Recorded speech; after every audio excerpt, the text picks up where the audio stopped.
Hello everyone, how's it going today?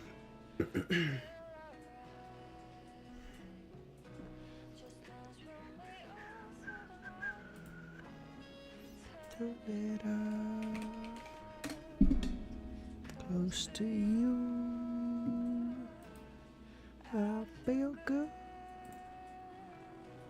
Romero, how's it going, man?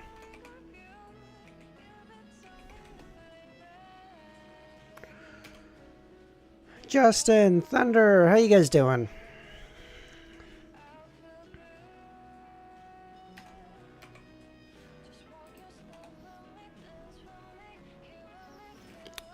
Zaref, how's it going? I haven't finished watching your last stream yet. I need to, thank you, Zaref, I will use that. DSV, how's it going, man? I need to actually watch back the VOD a little bit too. I made a theory yesterday, and I remember that I felt like it was a great theory, but I don't remember it. I know it was something related to like the super gods that I've been thinking about, but I don't know what the theory was. I gotta watch back the VOD. I don't remember it.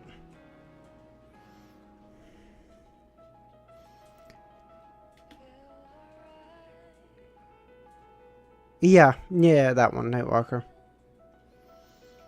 I'm still watching the 511 stream. Oh, okay, yeah, you're a little behind. By the end of this, you're gonna be like 40 chapters behind. Not gonna chat much today. Want to try to tinker and get my hard drive from the fried PC. I see. Yeah, no worries, Justin. Oh wait, DSV. Since you're here, I have a question. I saw online once a while back that a, I assume this is a joke, but I'm curious to what degree there's any truth to it. I saw online once that French people apparently don't work in the month of August. Is that just a joke? What is that? DAT. Yeah, I saw Zaref, but I don't know what to do. By the way, just to make sure that you read, I explained all soul layers in the stream before the last one. I see. A synonym for data. A synonym for data. Children have the full month off. Well, August, that makes sense. Yeah. Okay, a synonym for data. Dr. Z, how's it going today? You have the wrong account on, I guess. Okay, a synonym for data. Okay, I'm thinking something like info, but of course that's not right. So that's DA. Tell me if you want a more in-depth explanation. Yeah, Nightwalker, if you don't mind, I'm curious. So families go vacation during this time. Oh, I see. Okay. Yeah, if you don't mind, Nightwalker, I'd love a more in-depth explanation because soul layers. Someone tried to tell me like, hey, like like I know about this, and I was like, dude, I don't know. What in the fuck is this word? So DAT. I was wrong. It's not a synonym of data. It's a single form. It's a singular form of data.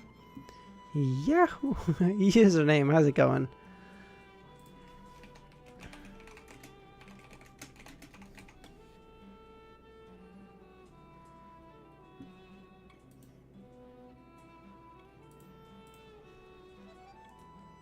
I will send it to your comments on Discord. Just Discord is great whenever you have a second, Nightwalker. No rush at all, man. Bread and beans, guy. A data is singular. What? Okay, can someone give me what is DAT? Okay, you know what?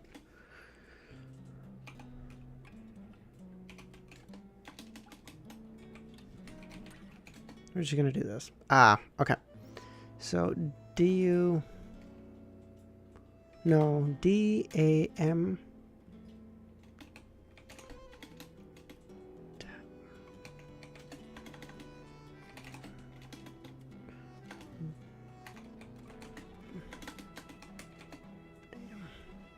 Datum. I've never heard of this word. A piece of information. What in the actual fuck? No, it's alright. Even though it's not the one I intended to use, it's still an account not used before. Yeah, technically true, yeah. Connections. The datum. The datum line? Am I supposed to know what that is? I don't know. I don't get that reference.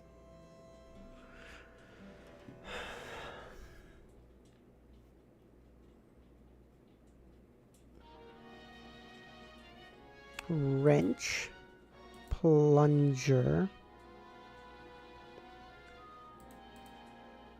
eave, verge, cusp, brink. Yes. Was it user, if that said before, will you answer this time? Was it reference to something you said last time? Or did you just remember me as Beansman? Oh.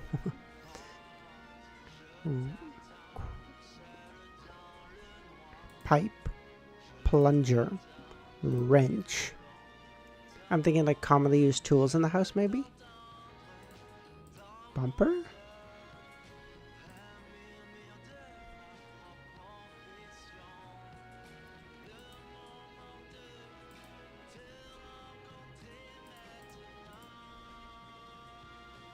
Oh, come on.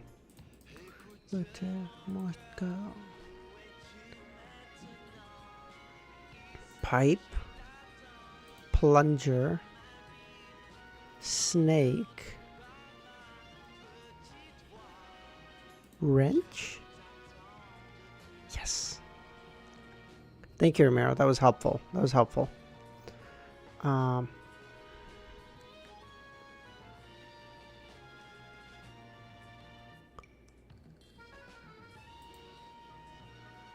Spoiler.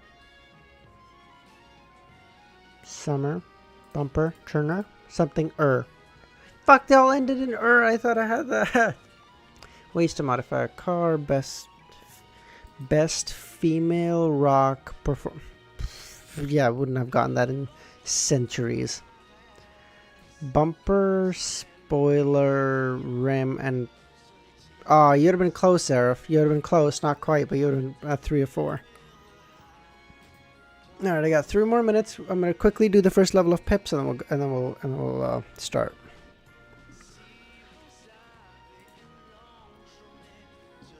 Or I'm gonna try to do pips. It's much more accurate, I think.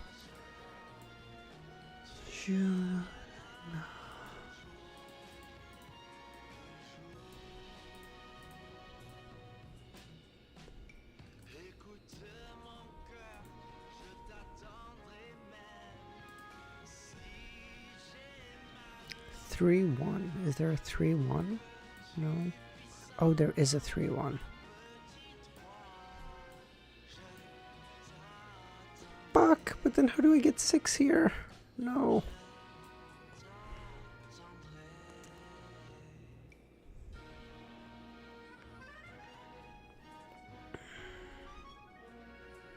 Oh, this is so cooked. There's no 5, so I can't just do 5-0 here. I asked it in Discord, but I will ask again. Do you have the titles? I already responded to you in the Discord, Dr. Zabe. No, I don't have the titles. Should I have them in? Yes. Romero, I got 1.2, 1.4 downloaded. So I added the server. I haven't officially joined yet for the first time, but everything's ready for me to just literally click on and join.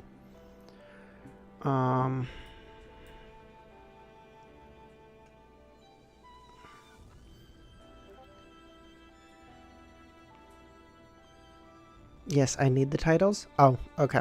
I will find them and then get them added to my notes then. Oh god, I fucking hate pips. God, I hate this piece of shit. You know what? Let's do the one that the username gave us. I've been enjoying it. Nowhere effect. Somewhere. No worries, Dr. Z. Nowhere. Somewhere. There. Impact, change, influence,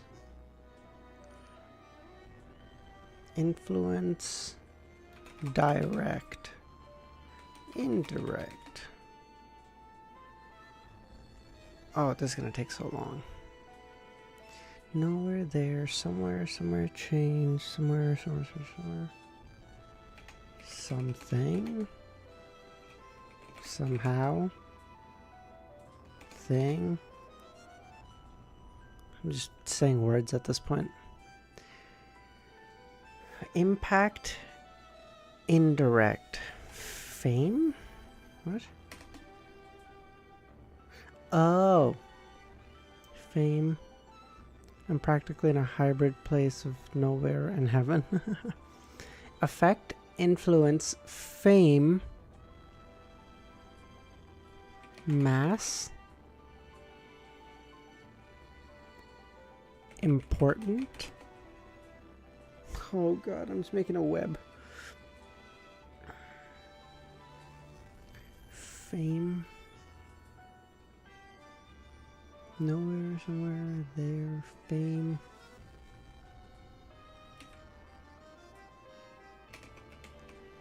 How do you spell celeb? Knowledge. Book? Oh, book is good. Atlas.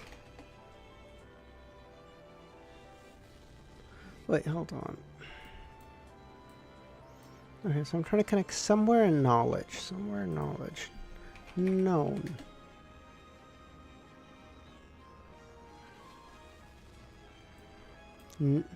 No! You bitch.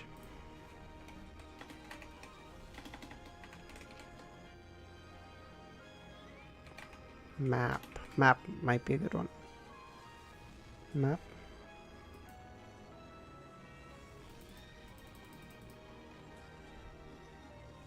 Good lord. Oh, there it is. Okay.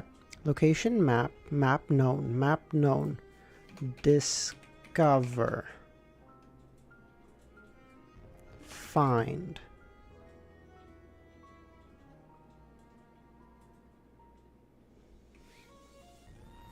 Library. Okay, knowledge, discover, find somewhere, look somewhere, look nowhere, look somewhere, look nowhere, look there. Did I already have find? Fuck, I really thought find and there would be right on top of each other. Compass? I didn't even know a compass would map on. Binoculars.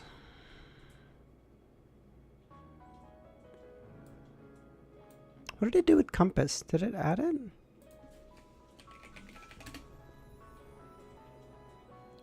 Compass down here. Fuck off. You know what? I'm asking for a clue. Where?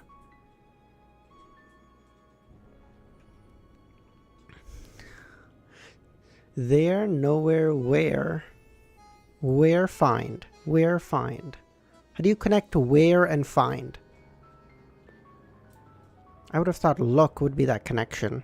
Look, find, look, where? Just logically seems to track. I'm going to multitask and both my finish your last stream. Seek. That might actually be a good one.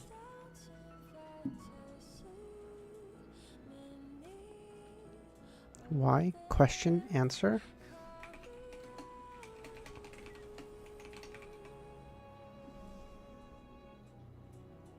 Oh, this is so bad.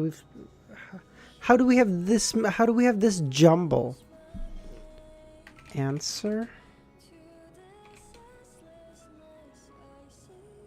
I like how when you type in a word, it doesn't just automatically plug it in. Like it has to search. Like, hey, what is the link level on this? What in the fuck is happening here? Come on, so our best bet is still seek and look and somewhere and nowhere. What the fuck is this? So we have to try to connect the two given words. So there and impact. You're really unlucky with this one. I never get this, but yeah. Locate. Oh shit! Oh my Giovanna, my goat!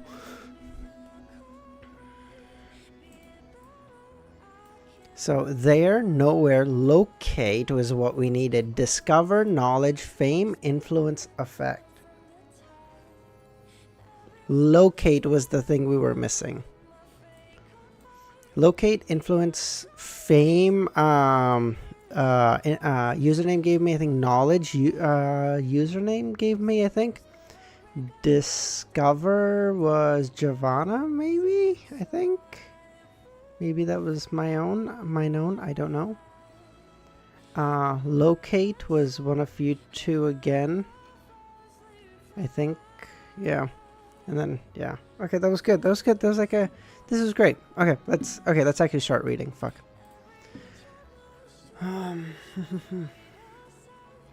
Not me, discover it was you. Oh, okay. Look at that. I actually did something. That's good.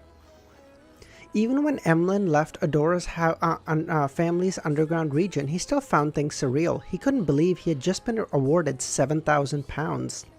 The acceptance draft was light and weightless in his hands, but he felt the absurdity of reality.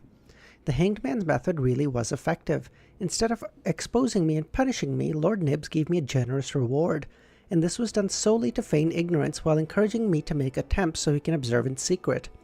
Are the thoughts of the sanguine that complicated as well? Emlyn sighed. Quickly, he stopped his thoughts from wandering and turned his attention back to the rewards of £7,000. With this, I can buy that Baron's remains from the Hanged Man and concoct it into a potion. Soon, I'll become a Baron. Sanguine Baron, Lord Emlyn White. I have to leave. I'll be back in a... no worries at all, username. I appreciate you helping me with the lexicodal... What the fucking... I don't know the name of the game, okay? Ollie, I don't believe I've seen you here before. Thanks for popping by. How you doing? Emlyn's eyes lit up as his footsteps turned significantly brisk. Within the sanguine, if one wasn't bestowed the corresponding ritual by the elders, they would remain stuck at the same level they were at during birth. It was almost impossible to rely on time to advance. This is cool. Okay, so it's not really even that a sanguine, that a grown sanguine is equal to a sequence 7. It's literally whatever level you're born at, you're stuck at. Interesting. Okay, that's news. I didn't know that. We sure know username, yes. Unless one was extremely lucky, having an ancestor of the family that was nearing the end of their lifespan, such that they would have no choice but to bestow their powers to a descendant, most of Emlyn's sanguine peers would remain stuck in the concept of adulthood. There might not be any chance of them obtaining an aristocratic title for decades. Username's the walk. Emlyn's father and mother had lived for years, but they had yet to become barons up to this very day. They couldn't even see the hope of becoming one. As Emlyn walked out the door, he couldn't help but glance at the nearby Cosme Adora.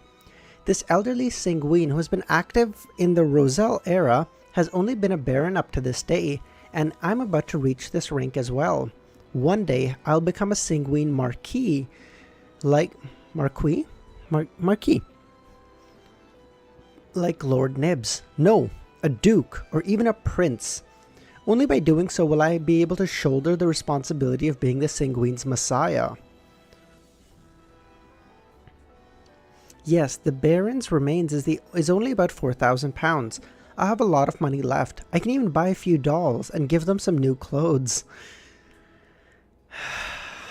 How about you save your money so that you can level up even faster, you dumb In the Burge household in the City of Silver, Derek lit some candles and prepared for the ritual. The lighting frequency alternated several times before he found an opportunity.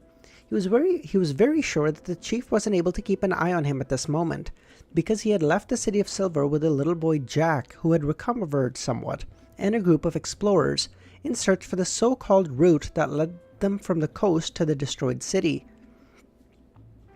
The dolls are more important.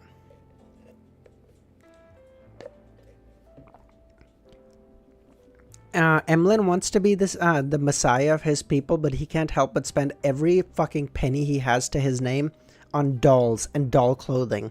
God, this guy... Your ancestors would look upon you with shame, Emlyn White. It didn't take long for Derek to set up everything and say the fool's honorific name. He very skillfully and methodically sacrificed the Spirit Eater's stomach pouch needed by Miss Magician and the Beyonder ingredients designated by the Hanged Man. There were many cracks in the City of Silver's solid walls, but they were linked to the brim with black hard soil. Strands of dense weeds grew on them, swaying in the wind like human hair.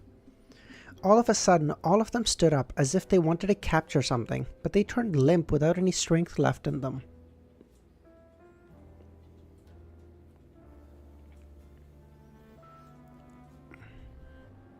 What the fuck is this? What? Early morning, at the Cathedral of Waves, Alger, who had come to collect the bounty, heard an important piece of news from the diocese bishop, Chogo. Letitia Delora of the Moses Ascetic Order had disguised herself as an archaeologist and entered the depths of the jungle of the Saimim Island.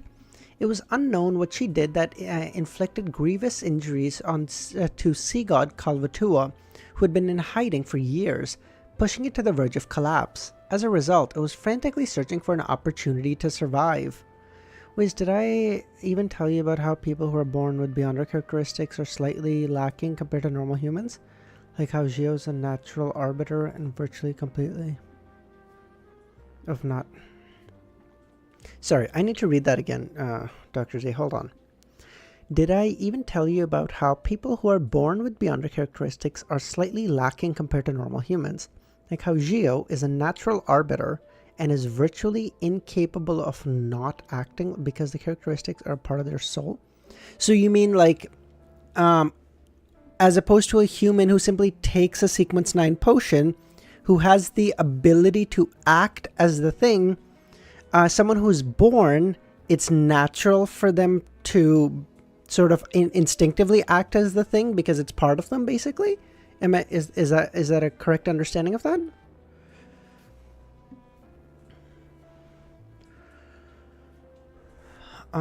Yes. Oh, okay, interesting. No, I did not know that. Oh, cool. So wait. Gio is a natural born arbiter? Did I know this? Did I know this?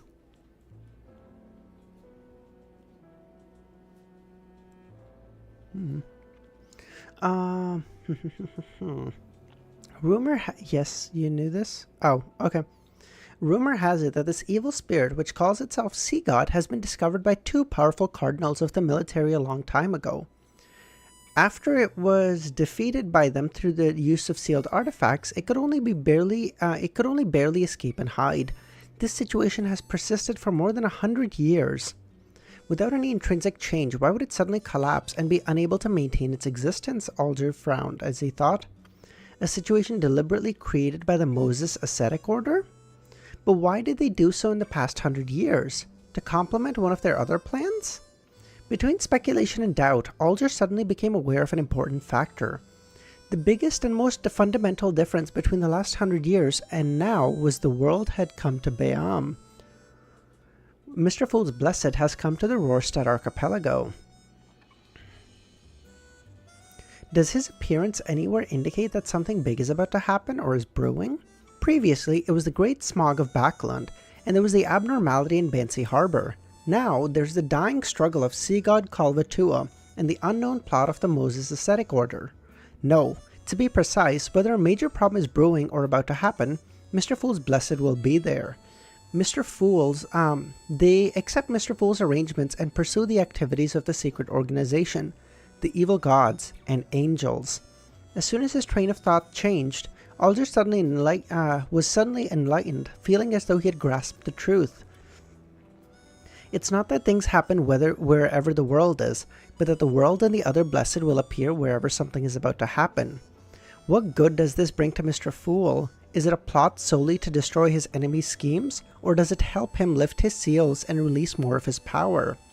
Alger held back his doubts and decided to seize the opportunity to submit some intel from before.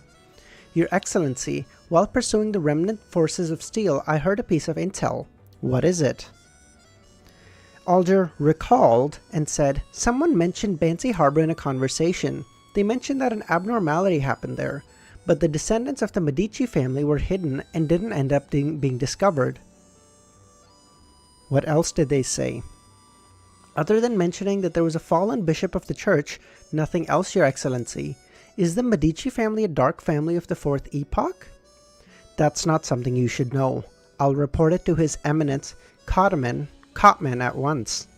Cotman was the Church of Storm a Church of Storm cardinal, the Archbishop of the Rorstead See, a high-ranking deacon of the mandated Punishers, and the true ruler of the Beyonderworld in the archipelago, John Cotman. I doubt it'll be necessary, but at this point I've learned to not trust my instincts at all, so I'm just gonna write this Cotman's name down too. Who the fuck even, yeah, who even cares?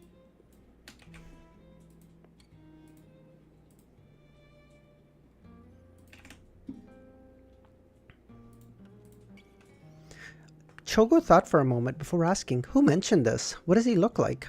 I don't know them, and they never showed up again. I remember that the person mentioning Bansi Harbor and the Medici family was an ordinary-looking young man with a thin face, broad forehead, black eyes, and black hair. He wore a monocle. He seemed to notice that I was eavesdropping, but didn't show any anger. Instead, he smiled at me. He's describing the blasphemer Amon. Why?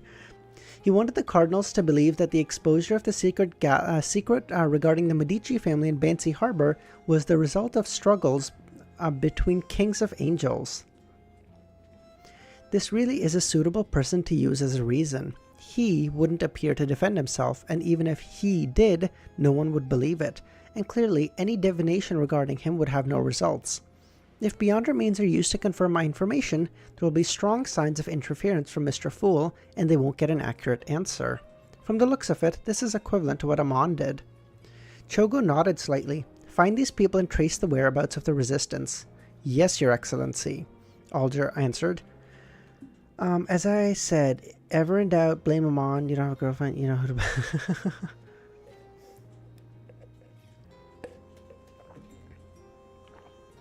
Dark clouds covered the sky as the rain fell down in torrents, creating white fog in the process.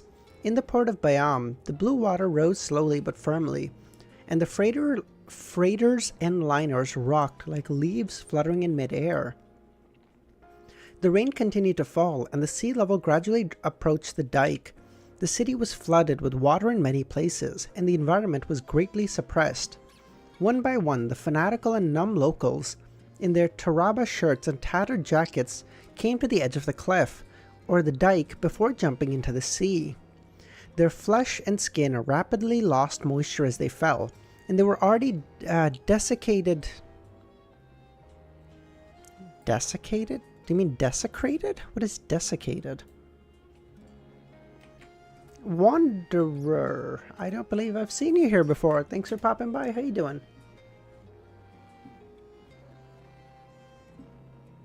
Desiccated, having all moisture removed. Ah, interesting. Okay, I did not know that word. A group of people were rioting as they hugged a Navy sailor who was walking out of a base. They angrily bit him to death with their teeth, reducing him to a mangled, bloody mess and causing chaos on the street.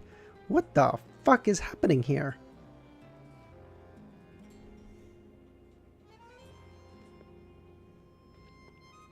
Are these people zombies?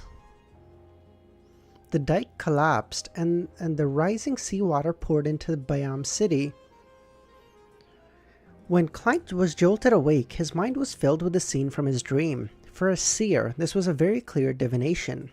Sea god Kalvatua has failed to find a way to survive and has completely given up, resulting in it going insane. It wanted to create a storm, stir up a tsunami, and drown the Rorstead archipelago so that countless can join it in death. At the same time, its devotees are starting to do extreme acts. Oh. I've already informed the Church of Storm. They'll likely be able to stop it. No, even if I didn't inform them, they'd be able to sense the problem with the appearance of such a situation, and would make a necessary response. Klein rolled to his feet, wore his clothes, and walked out of the bedroom. He saw Blazing standing by the window. He saw the clouds hanging low as the rain poured out, as though it was endless. A sign has appeared. If I die, I'ma take you with me. True. Hey, you're gonna kill me? Fuck that. We're all gonna die. A sign has appeared. Klein walked over to Danitz, who was looking out at the repressive weather. He could faintly hear the abnormal sounds of the tide. In the midst of silence, the sound of explosive thunder suddenly rang out in the air. The leaden-colored clouds quickly split apart, and the falling rain lost its source. In the direction of the docks, everything seemed to return to normal. Why can't I lower the quality for the ads? This is true, Dr. Z. I've long thought this too.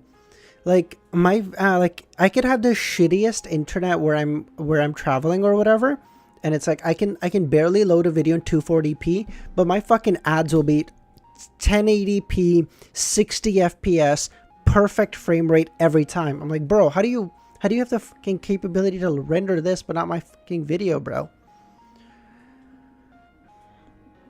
In the midst of the silence, the sound of the explosive thunder rang out in the air. The leaden-colored clouds quickly split apart, and the falling rain lost its source. In the direction of the docks, everything returned to normal. The morning sun shone from high in the sky, bathing Bayam in holy light. Danitz hissed and said to himself, John Cotman changed the weather. John Cotman, the Church of Storm Cathedral. He suppressed Kalvatua's powers? Okay, so Kalvatua clearly has to be an archangel then. Or not an archangel, sorry. He has to be an angel then. Because John Cotman is also probably an angel because he's a cardinal. And as such, he was able to, he was able to cancel out his power. So he has to be. Oh, demigod, true. Not even an angel, true. No. I thought oh, wait, I guess he could be a demigod. I don't know why I kept thinking Kalvatua had to be an angel. Why did I think this?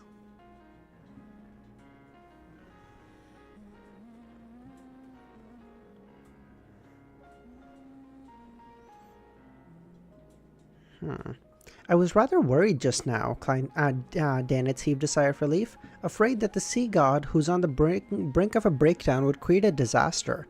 But there's John Cotman. You think angels grow on trees? No. I think they grow from potions, bitch. I think potions grow on trees. Haha, get fucked.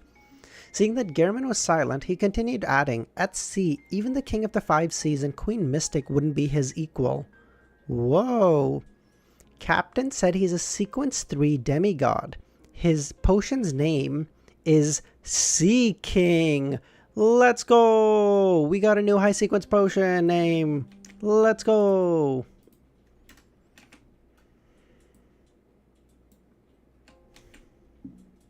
At sea. Yeah, of course. It's of the sailor pathway. Yes.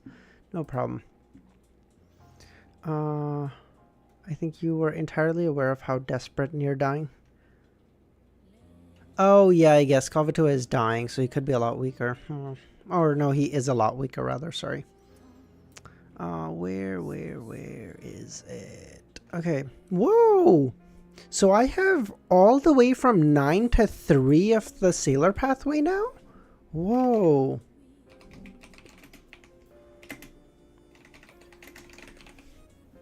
You have unlocked a new high sequence. I appreciate you so much, Dr. Z, because I feel like every time in the past while a new high sequence name has been given, you're always here with the congratulations. Sequence 3 can change the weather of a whole area. True.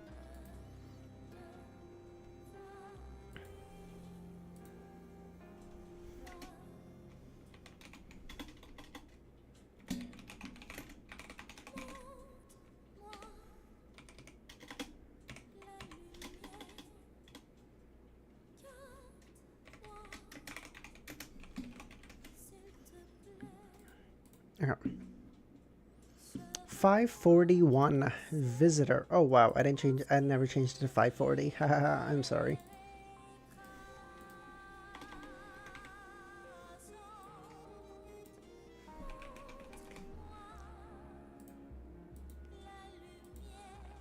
Sea King. Upon hearing the name of John Cotman's sequence, the first thing Klein thought of was the complete honorific name of the Lord of Storm. The King of the Seas, the Emperor of the Seas, the Lord of Calamity, the God of Storms.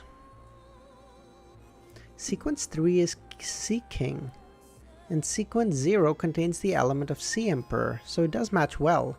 I wonder what Sequence 0 of the storm pathway is called. Klein looked out the window and saw that although the weather was still gloomy, the morning sun was up, the sound of the tide had retreated, and the rain had stopped. Try and guess the unknown sequence names of Sailor. Why the fuck do you think I would know this? Although, if I want to be really pedantic, so the name of the Lord of Storm, the King of Seas, you know what I mean? Or no, the King of Skies. What the fuck? I thought it said seas. I can't read. Ignore me. Divine every single letter clearly. Oh right, yeah, of course, yeah. The King of the Skies, the Emperor of the Sea. So this is the sequence 3 name, except instead of Emperor, it's King. So could sequence 2 be Emperor of the Skies? You replace this with this, and then you keep that? Or Sky Emperor, maybe? I don't know, if we're going off this naming sequence. Although, in fairness, there's not a fucking chance I could have ever gotten in a universe Cataclysmic Interrer. So, you know.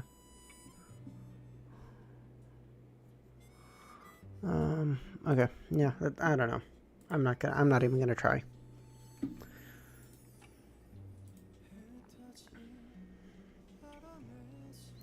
He pulled back his thoughts and analyzed the situation from the information that Danitz had revealed.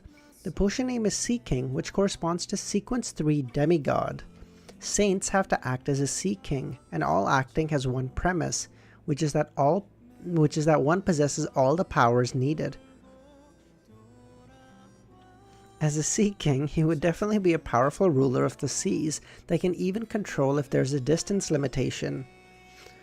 He would be able to walk freely on the seabed, cause tsunamis as he wishes, raise the sea level, and control marine life. Fighting in their home ground, they absolutely are capable of suppressing all demigods of the same level.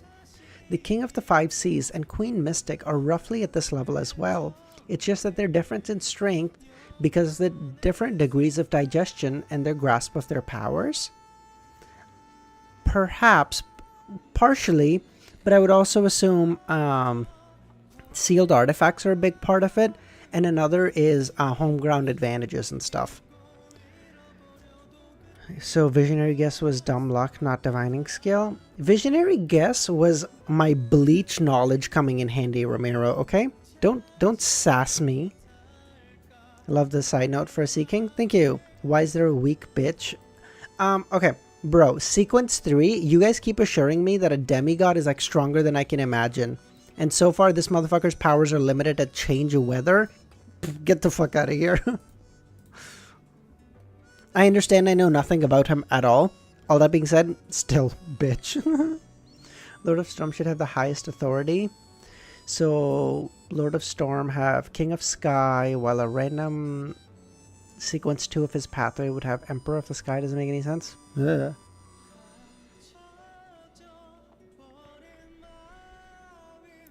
Bro underestimates Demi. I don't know anything about him, bro. Bro can create tsunamis. You know what else can do that, DSV? The fucking wind, bro. That happens naturally too. You're not that strong, okay? Anything that can happen naturally, no. You're gonna need to do better. You're a demigod. Show me some divine intervention. What? Oh my god, you can create some water that's moving fast. Get the fuck out of here. No, you're a demigod. Show me some cool shit, bro. But no matter what, as long as they're at sea, the Sea Kings are nearly unbeatable. That is divine. You can destroy a whole city. Okay, I was gonna be really pedantic and say, you know what else can do that? Fucking anything else, but it's fine. I'm not going to. I guess we need that demigod feat in mythology. I guess true. Mythologically, if only a demigod would destroy a city. Does that? Okay, I'm curious. In your book, DSV, does that make Oppenheimer a demigod effectively? I'm curious. That's not a pedantic question. I'm like actually curious. With the abilities displayed by the Sea King, coupled with the oceanic environment, if one hasn't seen the EBS, True Creator and Other Gods, it's not incomprehensible that people would worship him. Most of the deities who received primitive worship might be at this level. They might not even be angels. Ah. Not a fan of ocean power? No. I don't actually mind ocean powers. I just made a joke, and then since y'all took it so seriously, I figured like, Or Oppenheimer didn't do it with his power, but his creation. Are they not one and the same? Yes, do not look directly at God refers to true deities. Previously, sea god Kalvatua didn't give me such a feeling, nor did Amon's avatar. Of course, I can't be sure if the actual body of a king of angel has some kind of attribute that doesn't allow one to look at them directly. One is a sea god who's on the verge of collapse, and at most a sequence 3, while the other is a sea king in good condition and is able to use sealed artifacts at any time. The outcome is obvious. John Cotman would definitely be able to suppress Kalvatua's madness to prevent the sea from drowning Bayam. He would prevent the entire Blue Mountain Island and its many cities from turning into a lost sea ruin.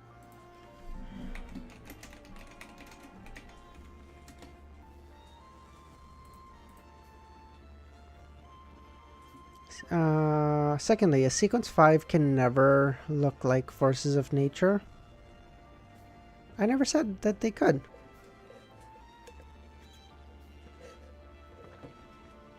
You are a little behind. I would say like 2 or 3 minutes behind.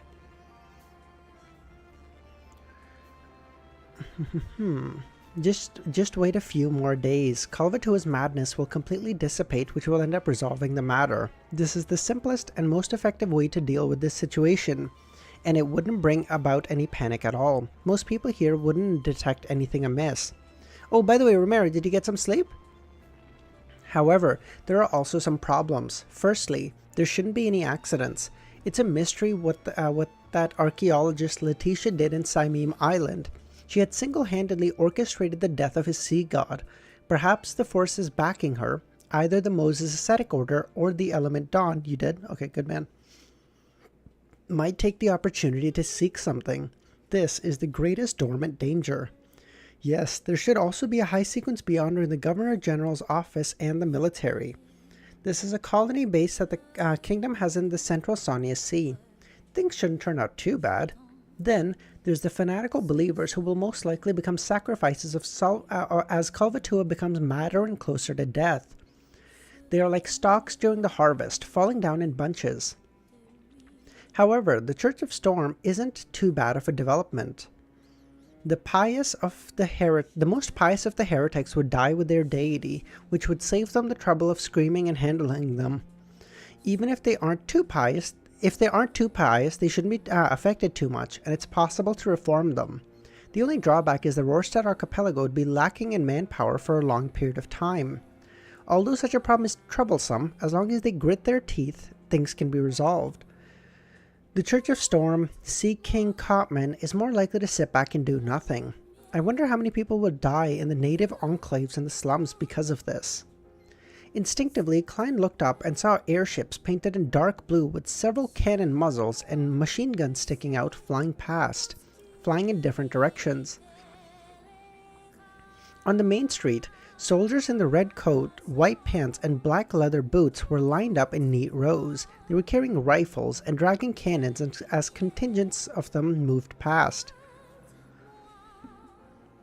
This is a colony, Klein thought.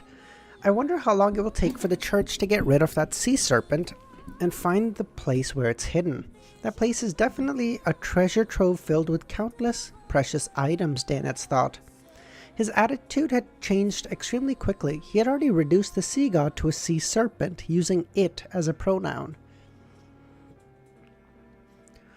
The church won't do anything other than keeping matters suppressed. They'll see Kalvatua perish from just waiting a few days. Of course, the members of the Church of Storm might not have that kind of patience, especially when I've overheard that John Copman's main job being a high-ranking deacon of the mandated Punishers. It's just that with the Rorstad archipelago's isolated,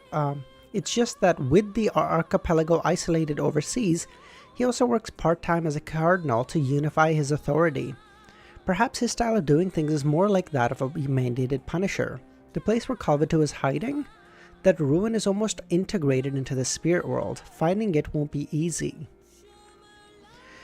At this moment, Klein had an idea. Finding the ruin where Kalvatua is hiding would be very difficult from the real world, since it has already perished. It's not something that can be done so in a year or so, unless more accurate information is obtained. But what if the search was done from the spirit world? Holy yappin'. Mikhail, how's it going, man? The spirit world would make it much harder to pinpoint its location, but it doesn't lack options. Snake of Mercury, Will Ossipton, has once done so with the help of the folded crane. I have no idea how to do that, but that's not important. I can ask Mr. Azek's death domain control part of the authority of the spirit world. That is so many words. The underworld, or should I say hell, was created by Phoenix ancestor Gregreus in the spirit world. A thought flashed through Klein's mind. He took out the ancient and exquisite copper whistle and blew into it. He believed that even if he returned to the bedroom or to the washroom, the messenger's body would be discovered by Danitz, who had a non-trivial spiritual perception. Good to hear. Danitz was imagining the treasure troves of Kalvatua when he suddenly felt a chill at his neck. He felt something inwardly and activated his spirit vision before looking to the side. There, he saw white bones spewing out from the floor and flying upwards. The skeleton lowered its head. Its two pitch-black flames at its eyes were visible through the ceiling. The oppressive feeling brought by its massive body made Danitz jump to the side. What kind of monster is this? He looked at Gehrman in surprise, only to see him holding a copper whistle and lifting his head. I was too anxious. I summoned the messenger before I even wrote the letter. Should I make it stay here, or let it return first and come back later? I'm Gehrman Sparrow now. Yes, Gehrman. Klein didn't say a thing. He indifferently withdrew his gaze, took some time to find a pen and paper, and began to write. He gave a general description of the matters regarding sea god Kalvatua, but he concealed the fact that he had nearly been possessed, and now he had to borrow the grey fog to dissipate the curse. He mixed in information about Kalvatua's ruin, where it hid, and describing the dream he just had. Perhaps a solution can be produced using the spirit world, but I lack the corresponding knowledge and hope to receive your guidance. Klein folded the piece of paper and turned it to the messenger's hand. He pretended not to notice anything and threw up the letter. The messenger paused for a second, then opened its hand and caught the letter. Its body suddenly disintegrated. What was that? Danitz finally uttered. Messenger. Messenger? Such a huge and terrifying monster is a messenger for delivering letters? Indeed, there's a powerful organization behind Gehrman. If I had such a messenger, everyone on the ship would envy me. It would be so cool, Danitz thought. Putting away Azek's whistle, Klein got a chair and sat down, prepared to eat breakfast in a while. After a while, he heard knocking at the door. Danitz warily went over, and with the help of the peephole, noticed that the person standing at the door was a middle-aged man. Elend, how did you find this place? Danitz asked. The visitor was the captain of the White Agate, just Elend. When you were checking into the hotel, you used Gehrman's name for the registration. It's easy with a look. What happened? Klein asked Elend. Bayam was met with an accident. It's not a big problem. The military has joined forces with the church, and they're currently conducting a search and arrest operation throughout the city, searching for a few powerful beyonders who are archaeologists in name. True EBS, sorry, True Creator EBS, God of Combat, come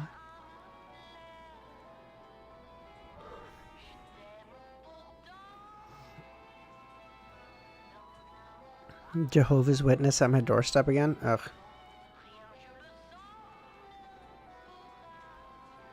This fandom is a cult. However, in order to find the target as soon as possible, the military has used all their resources, but it's still not enough for such a large city. They believe that although you're of unknown origins, you're very friendly to us. They hope you can help us with the search and prevent any accidents. The corresponding remuneration will be available after the matter. Ellen then added, although there won't be any major problems, the earlier we find the target, the earlier we can control the corresponding disaster, and hopefully save a few more people. Okay, Klein nodded. Oh my god, good lord. Even after talking for so long, I'm still on schedule. I'm so fucking good.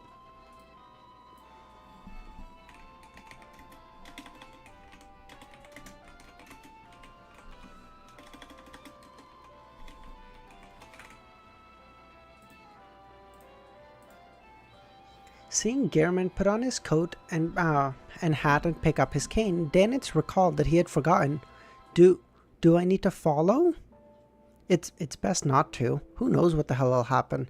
Before this, we only stopped at Bansi Harbor, but we ended up encountering a strange situation. Last night, I brought Gehrman to visit the Resistance's liaisons and ended up being involved with a sea god's curse. Today, if I was to follow this lunatic to search for Letitia, who knows what would happen. You can stay here, but someone will be here for a sweep later, Ellen laughed. Someone will sweep this area? And then the great pirate Blazing would be caught and turned into gold pounds? Aside from the reward, there aren't many opportunities to earn money from the military. I'm willing to give it a try. What Dr. Z said wasn't about power or anything, it was more likability comparison. EBS and Storm and God of Machinery. What?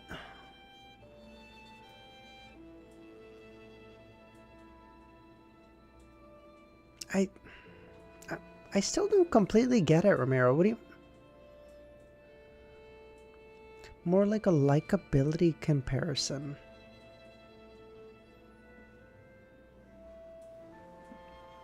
If I don't disguise myself, for a great pirate like myself to engage in operations with the military and church would result in me being captured immediately, Danitz thought. After a few seconds, Ellen took out an iron black mask from his pocket and tossed it over. Just put it on. I'll explain the rest. Yes, there's no need to waste time on useless disguises, Klein evaluated. Without a word, he turned the handle and walked out of the room. Ellen followed close behind, and Danitz hurriedly tried to catch up. When they reached the street where there was a lot of flooding but no pedestrians on the street, Klein pressed down on his hat and asked, "How do we start?" Ellen laughed. In regions. My Beyonder job has some special characteristics. As long as I see the person in flesh in a photograph or a sketch, then I'll be able to firmly remember the target's appearance and obtain additional sense of an extraordinary level. Yes, I can also detect any abnormalities and grasp indistinct traces. When put together, it allows me to do investigative sweeps very effectively. Sequence 8, Sheriff of the Arbiter Pathway. Klein nodded. Do you have their belongings?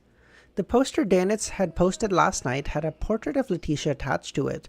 Klein had used a ritualistic magic to pray to himself to produce it. No. We have yet to learn of their previous whereabouts. The only thing we can confirm is that they didn't return from Samim Island until around 3 p.m. yesterday, and after 2 p.m., no passenger ships left the dock.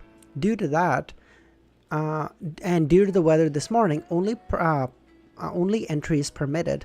In other words, they haven't left by boat yet. Danitz let out a sneer. That doesn't mean anything. Maybe they left by yesterday afternoon and went to the other cities on the island. I mean, oh, okay. Then half of the Orthodox ones?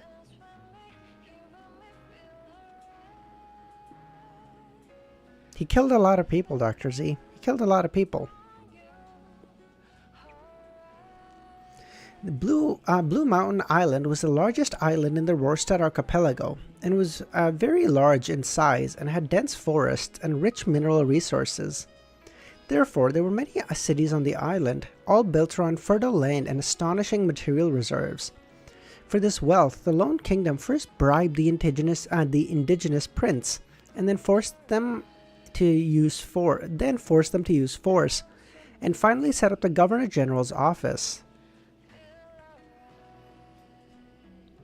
In a more efficient manner, it opened wide roads leading to cities and completed several important railways. This was in the form of establishing a corresponding railway company to sell shares and raise funds on the Backland Stock Exchange. Of course, these large projects were accompanied by the deaths of many local people, sinister construction workplaces, excessive work, almost slave-like treatments, and very modest salaries. Nagato, how's it going? To this day, a large number of locals still loathed the railway, believing that it had swallowed a large amount of human life and brought countless sufferings. To them, it was a symbol of an evil god and devil. Alan turned his head to glance at Danitz and said, "If they leave by land, then there's nothing to worry about." "Why?" Danitz asked. "Very simple. The roads lead through the forests and are controlled by the Resistance, and the majority of the Resistance are believers of the sea god. How would Letitia and the others, who are responsible for Kalvatua's breakdown, dare to pass through these regions at night? If they dared, it would mean only one thing. They didn't realize the severity of their consequences." Without explaining anything, Ellen took out a notice and handed it to Gehrman. "The main target is this woman." "I drew this woman," Klein glanced at it, before tossing it to Danitz. "Has she been found?" Danitz asked. "Probably not. According to the orders, the first thing to do when discovering the target is to release red fireworks. Once it appears, everyone will close in on that location. If one encounters other wanted criminals, who they cannot handle alone, they are to release orange fireworks. Surrounding teams would rush over for reinforcements, and if they're ordinary pirates or criminals, we are to handle them ourselves." While he was talking, the glass on the third floor of the house facing the street shattered with a crack. A bear-like, brawny man jumped down. His speed was extremely fast as he rushed into the distance like a cheetah. At this moment, an enormous shadow enveloped him, and Gatling sounds came from above. The brawny man's body was almost torn apart by the machine gun fire as he fell to the ground. Blood flowed and dyed the ground red. The residents weren't forbidden to leave their homes, but they would have screamed.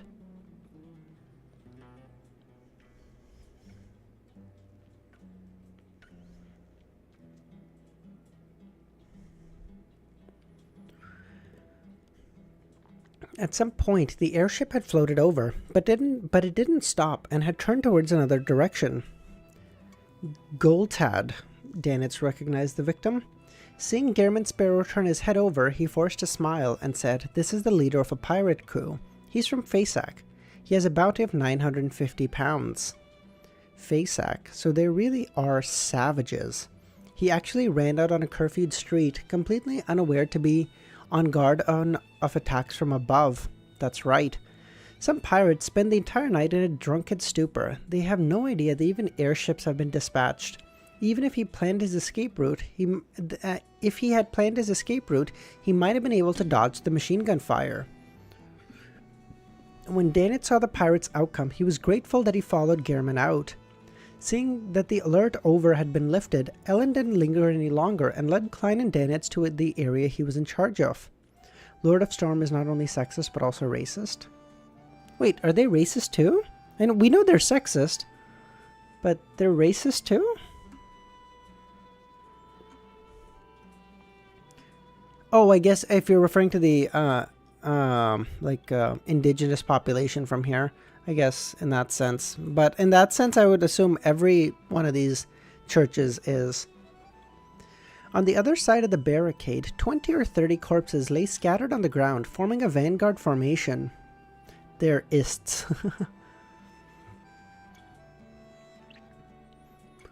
A little further, several young native children were hiding in the corner. They were quietly looking at them in fear. Their eyes were dark and their faces dirty.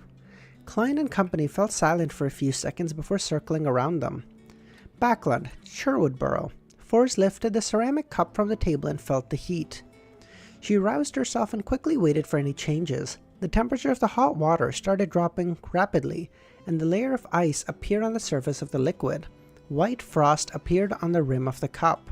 "I'm a trick master now," Forrest said in delight.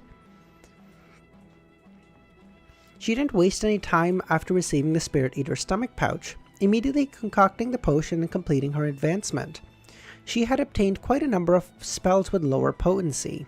Among them, Forrest's favorites were Fog, Wind, Flash, Freezing, Electric Shock, and Tumble, which made people slip. It was okay. My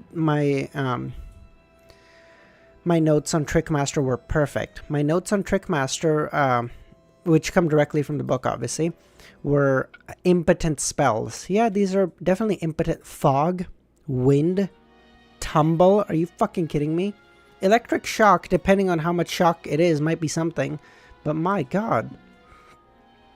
It's something at least? Yeah, I guess. But my god. Sequence 8? Klein was a clown. He could do so much cool shit. That's not true. Klein wasn't, in retrospect, Klein wasn't that cool. He just had, like, control of his body, which is kind of a dog shit power too. No, never mind. Okay, I can't judge her too harshly. Never mind, this is fine. Only at this point did she feel that she was a complete beyonder. She was no longer someone who could only pass through walls or rely solely on ritualistic magic. He just had balance, yeah, true. At almost noon, Elend, with the help of Klein and Danitz, had completed most of the investigation. "Let's eat some food and drink some water before continuing." He took off his hat and spoke with parched lips. Klein was about to nod when he saw an orange firework fly into the air. Without hesitation, Elend put on his hat and ran in the direction. "I'll go and support them." Orange means other criminals that can't be dealt with. Who could it be? Danitz said to himself. He switched to a gait of raising his legs high and proceeded forward, hoping that the battle would be over before he arrived. Then he saw Gehrman follow behind just Elend, leaving him alone by himself. Glancing at the dark blue monster flying in his direction, Danitz let out a hollow laugh and quickened his pace.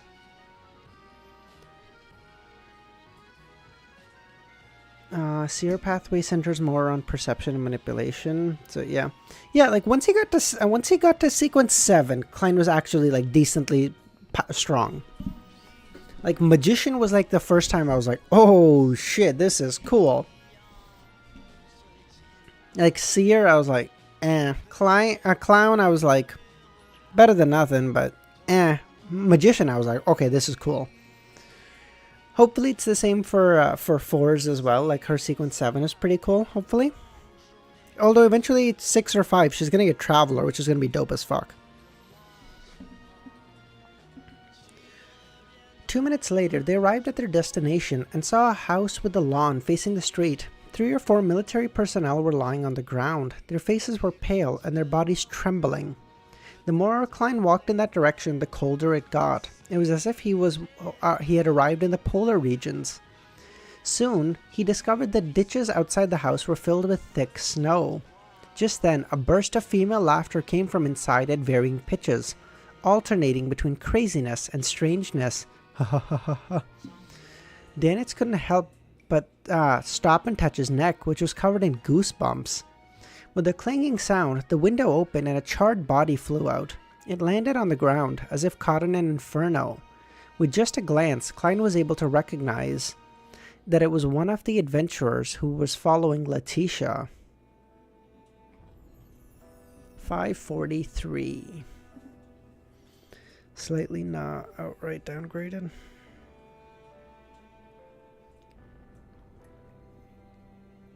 No, Trickmaster is outright downgraded. Because Magician gets some actual fighting abilities. That's why I was really happy with Magician, right? Because he has the air bullets, he has flame jump, like flame control. Like those are really cool powers that can actually affect the outcomes of a battle. What are you gonna do? Tumble? Like you're running away and you're like, made you slip, get fucked, loser. What are you, Mr. Bean, bro? What the fuck is happening here? You know? Get it together. There are many good sequences like Trickmaster, which will be so cool to watch when used creatively. No. No.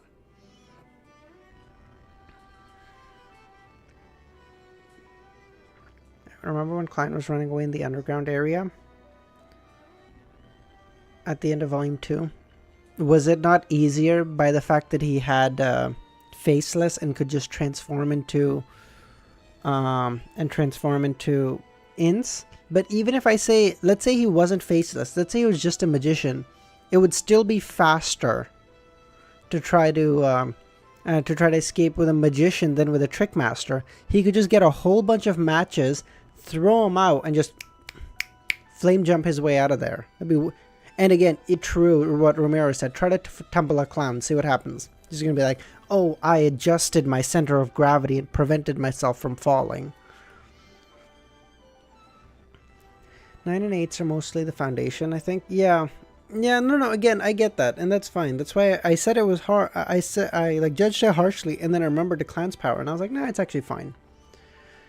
The target appears to have been found. Klein looked away and made a rough judgment.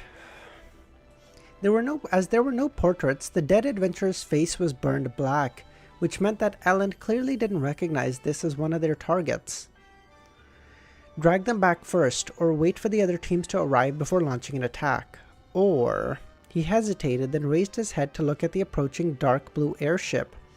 Without another word, and without instructing Klein and Danitz, Elend ran to the unconscious military personnel whose faces were purple.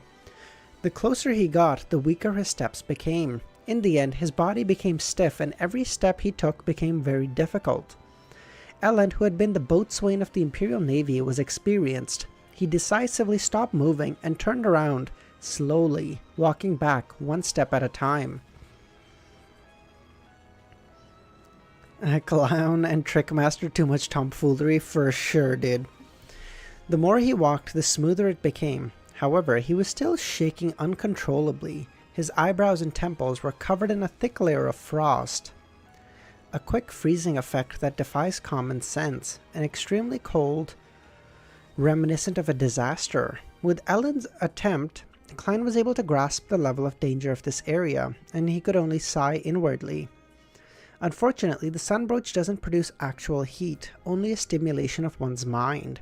Although it can make a body generate clear effects, it will only allow a person to withstand this cold for 3 to 4 seconds at most.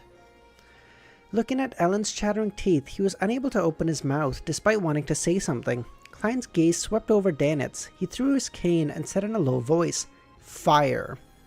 Fire? Danitz was stunned, then quickly understood Gehrman. He had also witnessed the entire process of Elend's failure. A scarlet fireball that couldn't be considered bright formed on Danitz's right palm, and he threw it towards the flank of the military personnel. The fireball traveled for nearly 20 meters, then landed on the ground without creating an explosive sound. Instead, it quietly rose in the air. The scarlet pillar of fire emitted sizzling sounds as it continuously shrank and dimmed. Suddenly, it expanded in a struggle before it perished. Klein, wearing a black tweed coat, jumped out and landed right next to the military personnel. He bent down and reached out with both hands and grabbed the man's clothes. He then pushed his feet against the ground and threw the man out. The military personnel immediately flew into the air, smoothly flying before landing 10 meters away from the area, escaping the region with the coldest chill. After doing this, Klein snapped his fingers, lit a match in his pocket before the chill seeped into his body. The scarlet streams of flames gushed out like water, instantly enveloping him. By the time everything faded, Klein had disappeared. Flames leaped out, flickering and extinguishing from time to time. With the help of Danitz's fireball and his own matches, Klein constantly phased around and in the extremely cold area, easily throwing out several military personnel. After 2 or 3 attempts, he carried the last military man back to his original position. Elend had clearly recovered as he gave a thumbs up. I'm very glad and honored to have made the decision for your help today. Captain, I like your tactful praises, but also remember remember to raise the remuneration. Janet pursed his lips and silently cursed Elend. Did he not see the contribution I made? Bro, what? Oh, you such a bitch. Did he not, although my fireball has become something akin to a prop for a magic show, it still made actual contributions. This guy's nickname is Just Elend. He's not just at all. Evacuate the people in the surrounding area, and a nearby officer shouted from the airship. After Elend and the two other teams cleared out the nearby buildings, the airship lowered its altitude and adjusted its cannon muzzles. Boom! The cannons fired continuously, bombarding the house, which was still filled with creepy laughter. Hearing the explosions and seeing the flashes of flames, Klein sighed as he held his cane. This is the bombardment he advocated for. He once proposed to use it in Tingen, but was unable to put it into practice. Oh, he was recommending this against Trissy, right? I have this right? I think it was Trissy, not... Yeah, I think it was Trissy, not Sharon. Don asked him, like, hey, what would you do in this scenario? He's like, just fucking bomb it.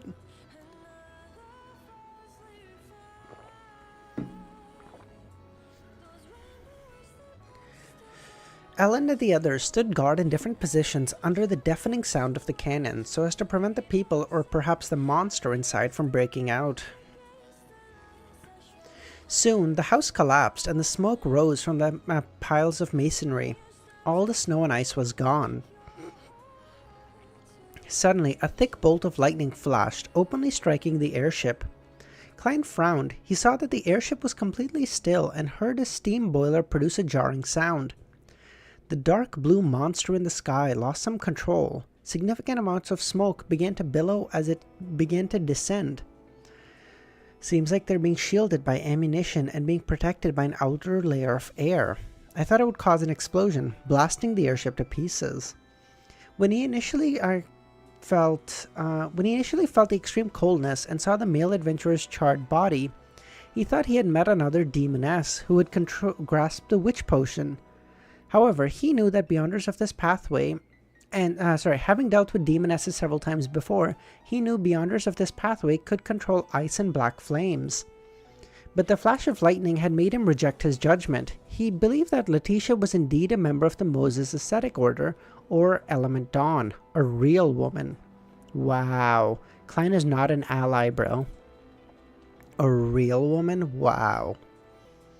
The moment Klein arrived at this conclusion, the piles of bricks and wood were immediately lifted away. The bright red and charred figure crawled out, with its elbows used to prop it from the ground. She was a female, and Letitia's original appearance could barely be recognized. This made Elend and others shocked to discover that they had already found their target, but compared to before, Letitia's state was both terrifying and miserable. Her figure was covered in black spots. The artillery shells had torn open red holes that lined her body. White Phasia? What is this word?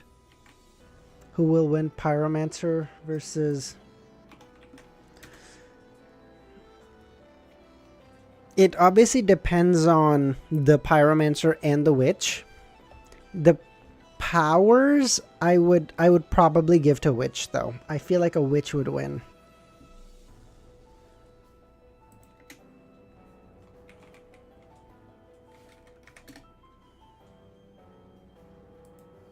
Yes, username.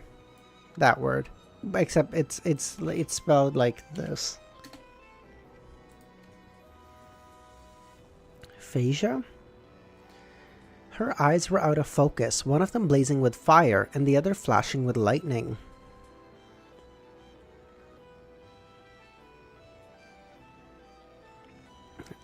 Pyromaniac and Pyromancer are like damn near the same thing. I think it's fat under the skin or collagen. Phasia is a thin casing of connective tissues that surrounds and holds every organ, blood vessel, bone, nerve fiber, and muscle in place. So it's connective tissue.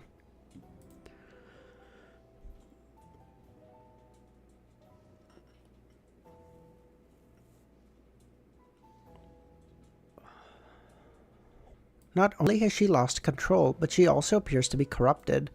She was already severely injured from the previous bombardment, and her aura had been dropping to extreme levels. Klein didn't take action and instead watched as the Beyonders from the military began their attack.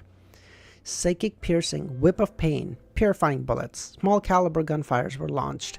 With this series of attacks, the rampager Letitia, who had enough time to crack the ground and spread the crack outwards, completely broke down and became a dismembered corpse. Her torso fell to the ground, and the head of the two male adventurers rolled out. Klein's eyes slightly narrowed. He discovered that a yellowish-brown book hidden within the flesh and blood of Letitia's abdomen.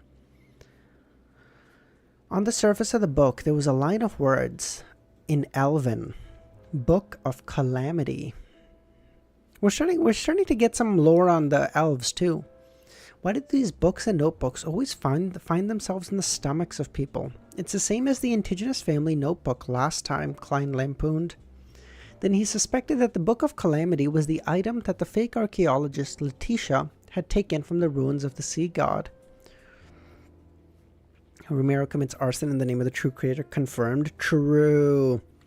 At this moment, some military personnel grabbed the two male adventurers' head, who still seemed to be capable of speaking, and asked, "What did you do in the ruin of the sea god?" Sea god ruins? We haven't been there. The plot thickens!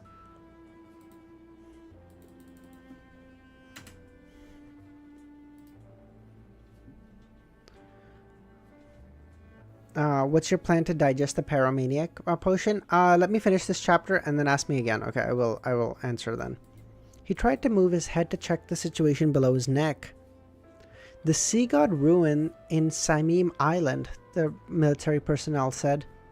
No, we didn't. We went to an ancient elven ruin. Letitia found a book there. She liked it very much. She began to study it. Then she went mad. She's crazy. As the male adventurer shouted, whatever was left of his mind dissipated. It's not a lost temple of the sea god, but a ruin of the ancient elves. That's different than what I imagined. Klein was about to listen carefully when Ellen came over and politely asked him and Danitz to distance themselves. Bitch, let me hear. What's the matter with you? I have experience as a... What? Don't read books, you'll go mad. Okay. So I assume you're studying for your entrance exam is not going great then, Romero? Turning into another street, Klein slowed down and thought about the whole thing. Why would Letitia's act of taking the Book of Calamity cause the sea god Kalvatua to no longer be capable of maintaining its existence? What's the connection? Elves. Sea god. According to the Little Sun, the ancient god, Elf King Soniatherum, wielded the present attributes of the Lord of Storm. That is to say, the elves no doubt possessed Sequence 3 Sea King, or even higher, Sequence 2. That makes sense. I already guessed that Soniatherum was related to the Lord of Storm's pathway. Could it be that by chance this sea serpent, Kalvatua, discovered a ruin of the elves at the bottom of the sea, directly devoured the Beyonder characteristic left behind by a certain high elf, and was lucky enough to survive the two possibilities of death and losing control, and as such, it succeeded in acquiring the rank of a demigod and gradually gained the faith of the Rorstad Archipelago's natives?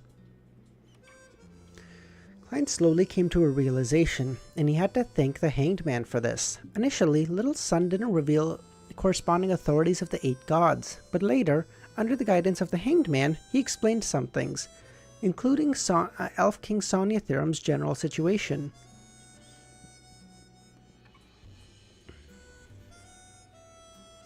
As for devouring Beyonder characteristics or the corresponding ingredients to advance, it wasn't something that didn't happen. Before the potion system was fully constructed, the human ancestors made similar attempts to obtain Beyonder powers. However, only a very small group were fortunate enough to survive to become Beyonders without becoming monsters, lunatics, or dying on the spot. Such an attempt had a 1 in 1,000 chance of success, or even 1 in 10,000. After the potion system was established, no one would dare take such a risk. If that's the case, then Kalvatua was indeed very lucky. Also, there's the factor of its strong physique. However, its intelligence didn't seem to increase much, only being capable of deceiving its believers. It didn't actually find any traces of the Elvish ruins on Saimim Island and how it closely related to the one it's hiding in.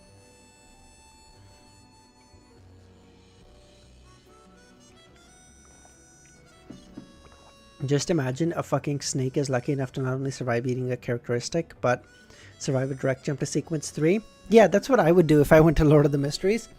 I would just track down this potion before Kalvatua, just drink it, survive, be a demigod on the spot, and then we're in a good position, you know? Just do that. What, 1 in 10,000 odds? You guys have seen me do... You guys have seen my luck with divination. I feel like I have better luck than that. If shit really hit the fan, I feel like I'd win. So you're giving me the permission to roast you and your Lord Romero.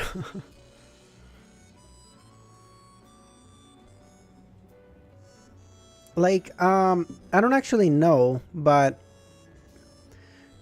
like, the more I think about it, the higher the chance, like, the more I think about it, the higher the chance my divination about, Amon's pathway is actually true. If that's true, someone do the math. 1 over 2 to the power of 22. Like, that number, that is, if by some miracle of God, Marauder turns out right, that luck has got to be insane.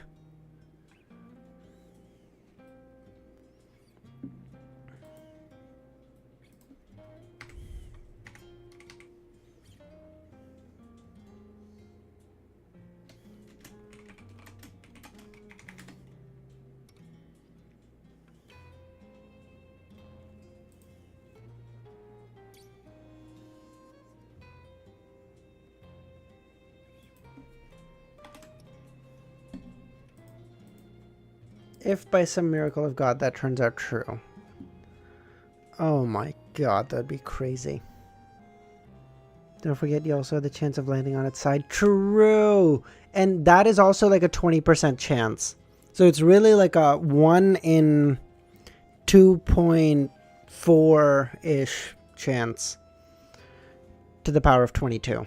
Dude, if that turns out right, I don't know. That's got to be like among the most rare things that could possibly happen.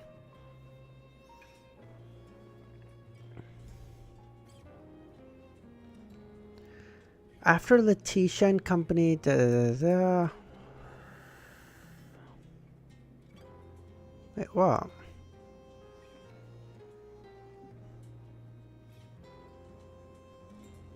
Where am I? What is happening?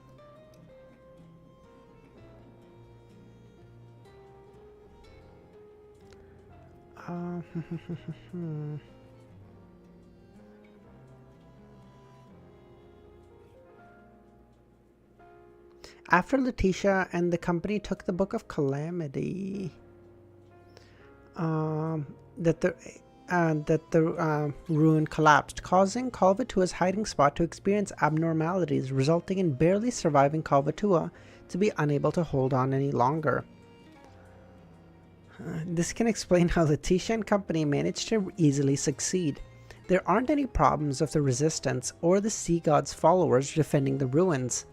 Only when something happened did Kalvatua discover the problem and realize the connection between the two ruins. With what he just gathered, Klein tried to explain what he had been wondering about the whole time. This included why the dying sea god Kalvatua didn't allow its followers to become carriers. It would have reduced most of the accidents and made things easier. Oh, I know. Yeah, I'm just gonna finish. There's like 2 sentences left, so I'm just gonna finish this and then I'll put the layout on. With the brutality Kalvatua displayed, it was only right at the end that it made such a choice.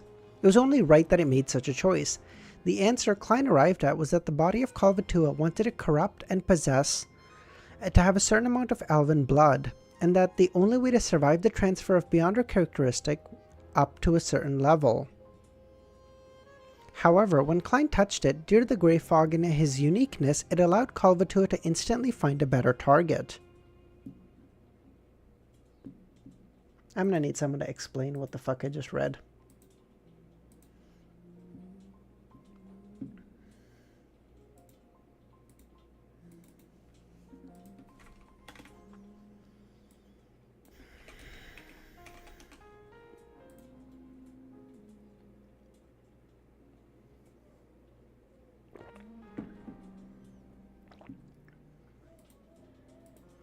I think the 33% chance of an interference makes the divination look even more like a divination. True.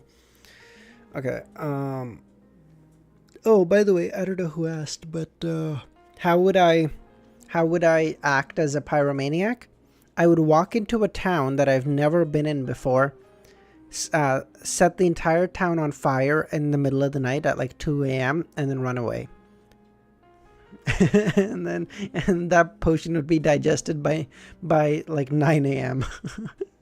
Done.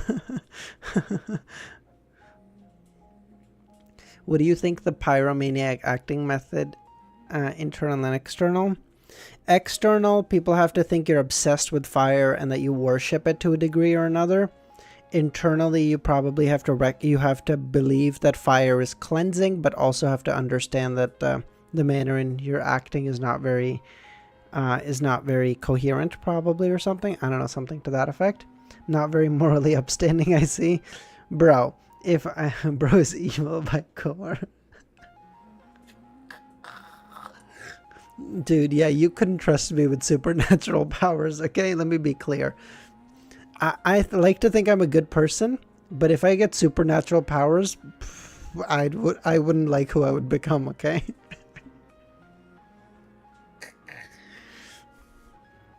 There's a reason there is no Superman in this world, okay?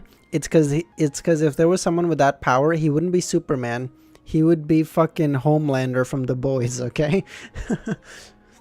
Klein had just sorted out his thoughts when Ellen caught up with the two and smiled. We found the target. The investigation is over. I'll bring you back to the hotel and bring the remuneration in 2 days. Also, it's best if you don't go out today. Klein maintained his Gehrman character and nodded slightly.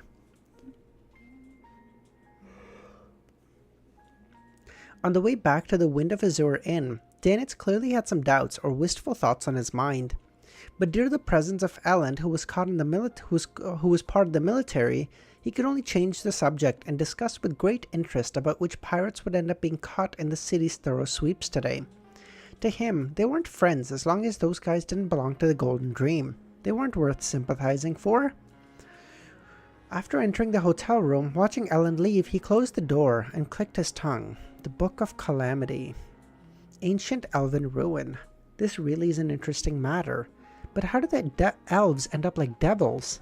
Just by casually taking their book, a casual flip through it caused that woman to go insane? Now what Klein needs to do is get into his Black Emperor bandit, Hero Bandit Black Emperor outfit, steal the Book of Calamity, take it above the Grey Fog, and then read it. It would grant him some insane levels of knowledge, I'm sure. What kind of image do you have of elves living in the mountains and seas, specializing in cooking, creatures who enjoy nature? According to the Little Sun, the 8 ancient gods before the cataclysm were all tyrannical, very cruel, and very evil. Among them was the elf king Sonyathirum, and the elves who believed in him and viewed him as their king couldn't have been any better. When they make a comparison, one can make a comparison between the members of the Aurora Order. The Beyonder race left behind by the Dark Epoch usually can't be associated with good. Of course, he didn't rule out the possibility that after the ancient gods' falls, the dragons, giants, elves, sanguine, and other living creatures would gradually extricate themselves from negative effects and become more moral. But this was only limited to middle and lower levels, and didn't include demigod powerhouses. And the high elf that left behind the Book of Calamity was clearly the latter.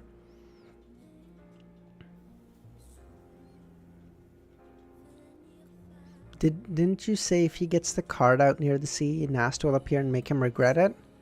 Just do it quickly. I'm not saying spend a day and a half doing it. I just mean get the card out, become Hero Bandit, steal the shit, come back, leave both of them above the Grey Fog. It should be 15 minutes. Would Nast probably sense something? Yeah, probably. But does he want to take the chance of coming all the way over here when John Kaufman is here for something he sensed? I don't think so. John Kaufman is standing at the edge of Bayam saying, "Nah, I'd win."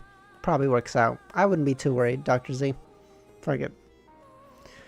Of course, with a thought, Klein realized something. Danitz understands Elvish. He recognized the title of the ancient book as Book of Calamity. Vice Admiral Iceberg has actually taught her crew to such an extent. Not only does it include ancient Faceak, but she has also taught them Elvish, which can stir up the powers of the nature. Perhaps Jotun and ancient Hermes are all parts of the curriculum of the Golden Dream. They really are pirates with knowledge and dreams. But Miss Captain, aren't you a little overboard on certain things? Danitz is certainly lacking in many aspects. Do you call John's sequence a weak bitch? I would call Nast a weak bitch too, fuck him. That's right. The most important thing for a pirate whose main job is to be a treasure hunter has to be mastering the ancient languages. The sky remained gloomy, as if a heavy rain would fall at any time, making one involuntarily suppressed. Klein nodded slightly, feeling slightly relaxed, as he thought. Letitia has been found.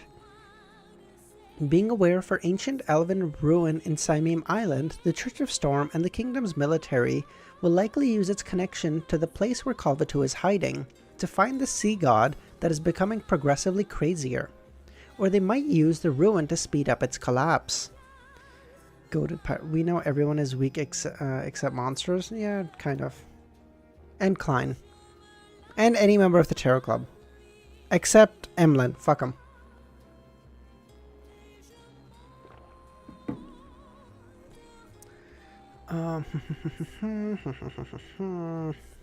That way, apart from the most fervent and pious sea god believers dying, the rest basically won't suffer any harm. Klein had originally thought of using the spirit world to locate sea god Kalvatua's hiding spot after it died before the official Beyonders could, then infiltrate it and take the treasure with him. But even before the plan had begun, the appearance of the Book of Calamity pushed his plan to the verge of failure. You disrespect my boy. Emlyn did nothing wrong. He didn't do anything wrong, but he's just really easy to make fun of. It's fine. It only existed in my imagination. It never even belonged to me. It's fine if I don't get it. I don't even know what I'll get. By the way, this is exactly what I tell myself before I buy something I definitely don't need. It's fine. It only existed in my imagination. It never belonged to me. It's fine if I don't get it. And then I buy it at night because I'm like, no, I can't live without it. That day, he and Danitz followed Alan's advice and didn't head out again, only remaining in the inn. In Bayam City, there would be the sound of gunfire and explosion from time to time. This continued until the sky was dark. The next morning, Klein got up on time and found that there were layers of clouds in the sky, and the sky remained dark. This meant that the confrontation between the Church of Storm Cathedral, Church of Storm Cardinal, a high-ranking deacon of the Punishers, John... Wait, is it John or Jan? Now that I'm seeing it, it's J-H-A... J-A-H-N, not J-O-H-N. Is this Jan Kaufman?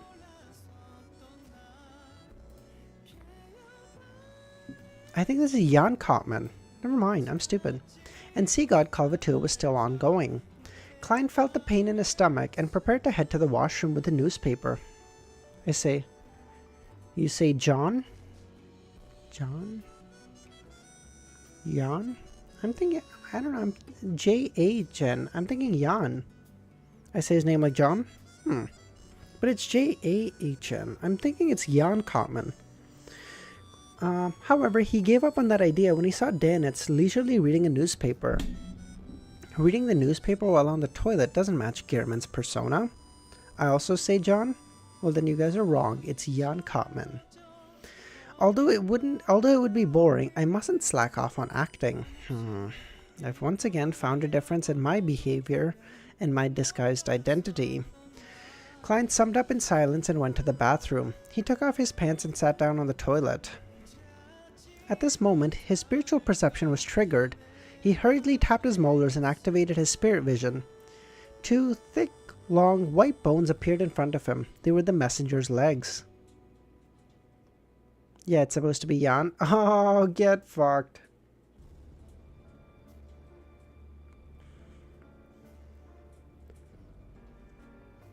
The messenger stood there, its head passing through the ceiling, but its black flames in its eyes could still be seen. It lowered its head and looked at Klein. Klein looked up, stunned for 2 seconds. Should I act like a woman and hide my nether regions, or be open and fearless?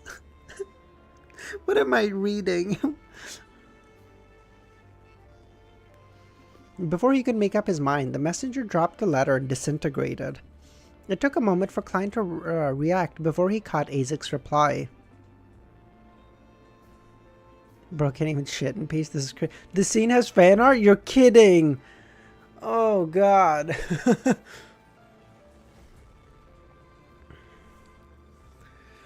This messenger is being more and more impolite. Can't you see him using the toilet? Don't you know how to knock or squeeze through the crack under the door? Klein cursed. Pronounced like yawn? That can't be true. It's yawn. It has to be. Just after giving it some thought, he felt that it would be putting the messenger in a tough spot to pass the letter through the crack in the door. The 4-meter-tall giant had to lie down to reach that position.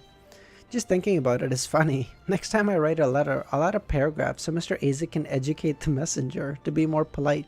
Bro, why are you such a bitch? Just catch the thing. It's a dead pile of bones. What are you... Well, I guess it's a alive pile of bones, I guess. But like, what are you so worried?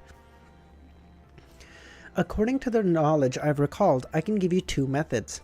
The first will require some prerequisites. If a unique item belonging to you or someone else is located where Sea God Kalvatua is, you can use divination to locate its position.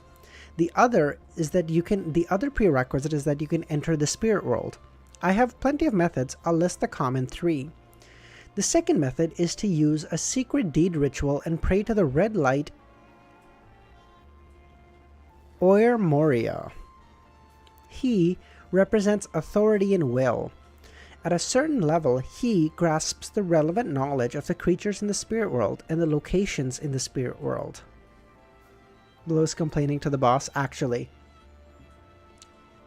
Wait. Am I remembering Ayur? Wasn't there a Ayur Hansen or Hamsen? Is there not another Ayur in that we know of? I can't remember who that is. Is that a private detective? Who is that?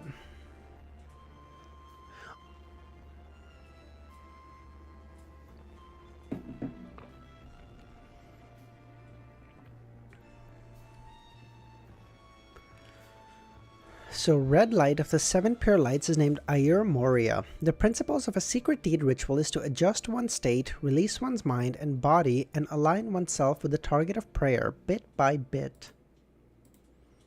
Finally, an overlapping will occur, allowing one to acquire the corresponding knowledge, and this kind of alignment and overlapping is relative.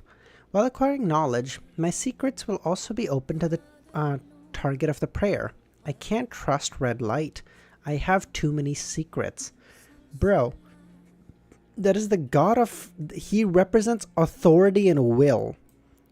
You think you can't trust him? Okay, I guess. Klein's first reaction was to rule out the second method. As for the first solution, there was also a chance of failure. Klein didn't have any unique items located where Sea God Kalvatua hid itself. So red light. Okay, let me just add this to my notes really quickly. I'm just going to add this underneath the yellow light one so that I can eventually hopefully have all the light names in one place.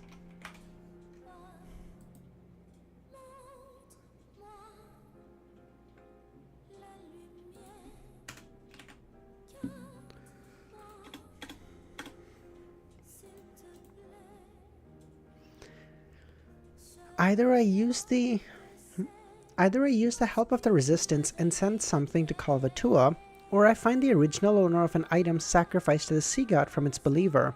Furthermore, it has to be unique. Send something to Kalvatua. As he thought, Klein had an idea. He braced himself over and over, thinking that there was a certain probability of success. There was a guy named Ayer Hansen back in Harson in chapter 71. Ah, thank you, Justin. You should have the orange light too? I don't think I have the orange light.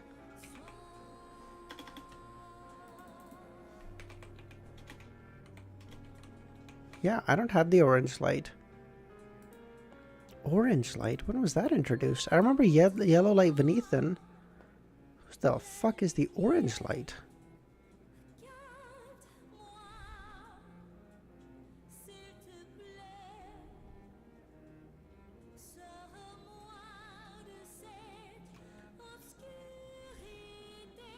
I don't remember orange light at all. It's not in my notes either. After finishing his deed in the washroom, Klein washed his hands and went above the grey fog. He planned on attempting a divination and received a revelation that there would be danger, but it was manageable as long as it was handled properly. With all this done, he returned to the living room. Danitz immediately sat up and said, "Is there something?" One name was revealed by Eridas in the meeting, another by magician in the Abraham family book?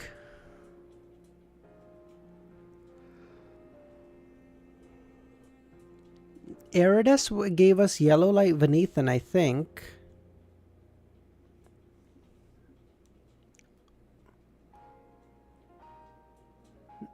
No.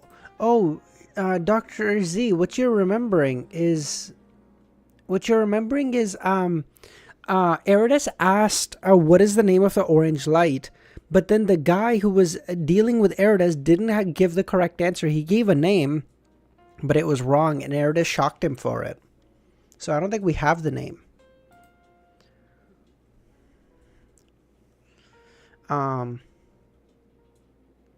Do you know the words to the prayer related to the sea god? Klein asked.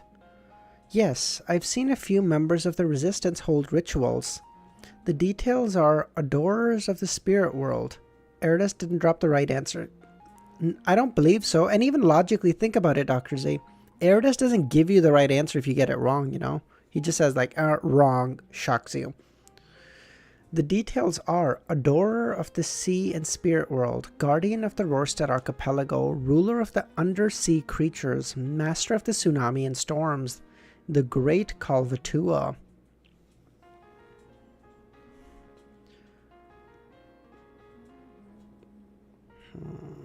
Do you know where there are empty warehouses and abandoned houses? Of course! Every great pirate knows a few, Danitz replied. Take me there. For what? Danitz was puzzled, but he didn't dare ask. In the dock area, in a dirty, dilapidated warehouse, Danitz watched Gehrman take out 3 candles and several metal bottles. Unable to hold back his curiosity any longer, he asked, "What are you planning on doing?" "Sacrifice." To who? Kalvatua. His plan was to give something directly to Kalvatua. As long as Kalvatua accepted it, he could use divination or another method to find its hiding place. As for whether Kalvatua accepted it or not, he had already considered it, believing that it was a definite possibility. As Kalvatua was on the verge of death, it was in a state of extreme madness with little sense of reason. It acted on instinct alone, and it might have a strong desire for the aura of the grey fog. Therefore, Klein was prepared to sacrifice an iron cigar case that was often placed above the grey fog, to see if Kalvatua would accept or not, and if he didn't, he wouldn't suffer any losses. He could just pretend as though nothing had happened. Sacrifice to Kalvatua? Danitz's brain was lacking. He couldn't comprehend what Gehrman was thinking. Are you insane? How could it accept your offering? Even if it's accepted, what would be the point? It's dying and dangerous. Immediately he added inward, no, Gehrman isn't crazy, because he's always been crazy. Klein glanced at him and simply said, in this domain, I'm an expert.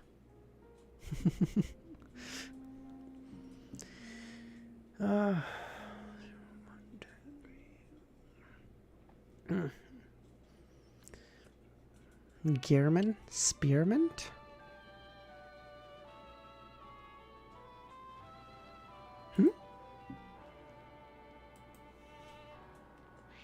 A slight exaggeration of your Badoon.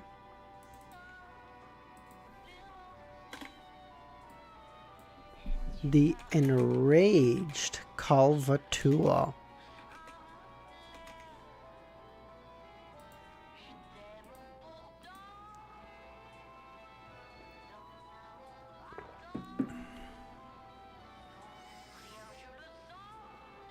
Oh, God. Okay, I gotta start making a video after this. I mean, not right now, but after today afternoon. You know what? I'm gonna let's take like a 5-minute break. I'll still be here, but let's just do something else, okay? I just want to give myself a little break. Let's play Was Taken? When Taken. Let's play.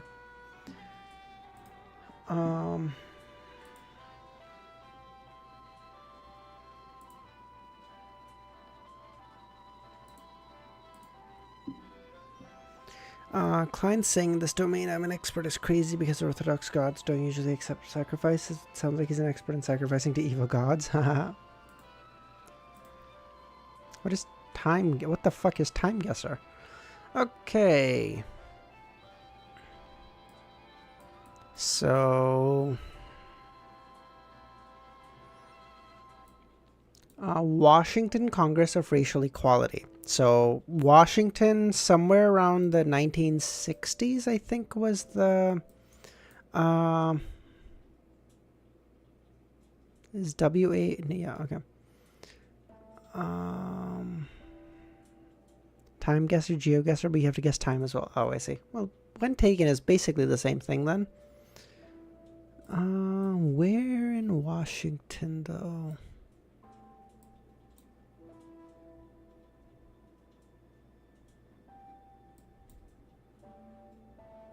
That's all empty. Where's the fucking thing? I don't want to go like Spokane. Do we do Portland? No. Seattle? Fuck it, we'll do Seattle. With pics, not Google Maps. Okay, and we'll do 1963.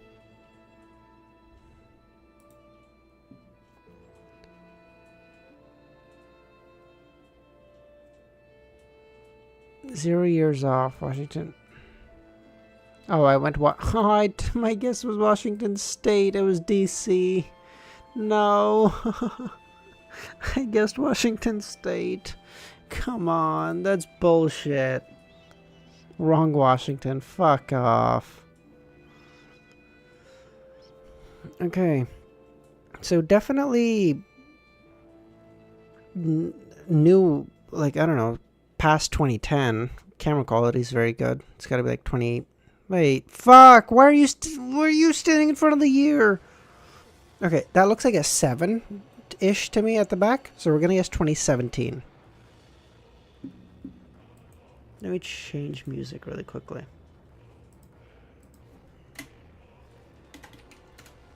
(2007) I would guess 17. No. What in the Republic of... No, come on, show me a little more.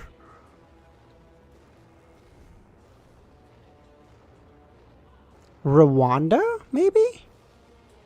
Because it's R and NDA at the end, so I'm thinking Rwanda.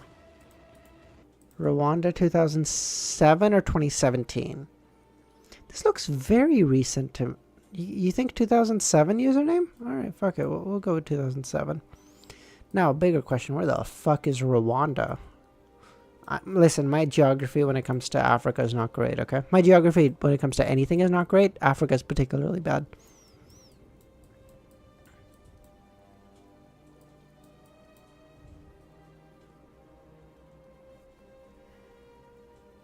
I don't know what I said. Okay, how about we meet in the middle? We'll do like 2013, so that either way will be center east-ish. Tanzania, Mozambique, Kenya, Somalia, Ethiopia, South Sudan, Congo, Angola, Zambia, Zimbabwe, Botswana. Oh, Rwanda, it's right there. I'm stupid. Yeah, we'll do 2013. Neither yours nor mine. We'll call it even. 2013. Show me the money. 2017. Rwanda. Nice. Nailed. Let's go. Oh, wow. Okay. So that is that a Concorde jet? Because that remind... I mean, it could be a... No, that can't be a No, that's a fighter jet. I don't know if that's a fighter, because if that's a Concorde, then it's pre-1990, but then it's pre-1998 or something. If that's a fighter jet, then that doesn't look like a fighter jet to me. That looks like a Concorde.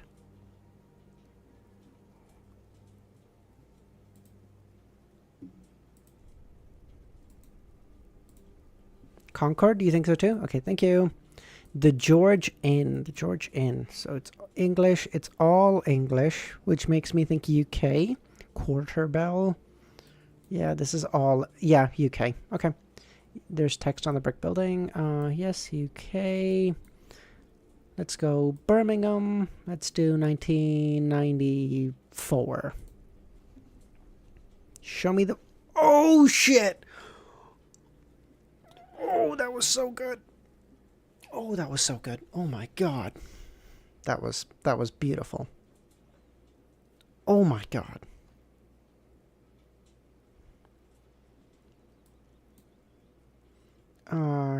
Why'd you choose Birmingham? Because I was going to choose London, but that seems too obvious, so figured something else. I don't know what language this is. Oshlin and Co. So that's definitely Western European. Gutermann. Could this be Germany? Jurgensen. Definitely makes me think Germany.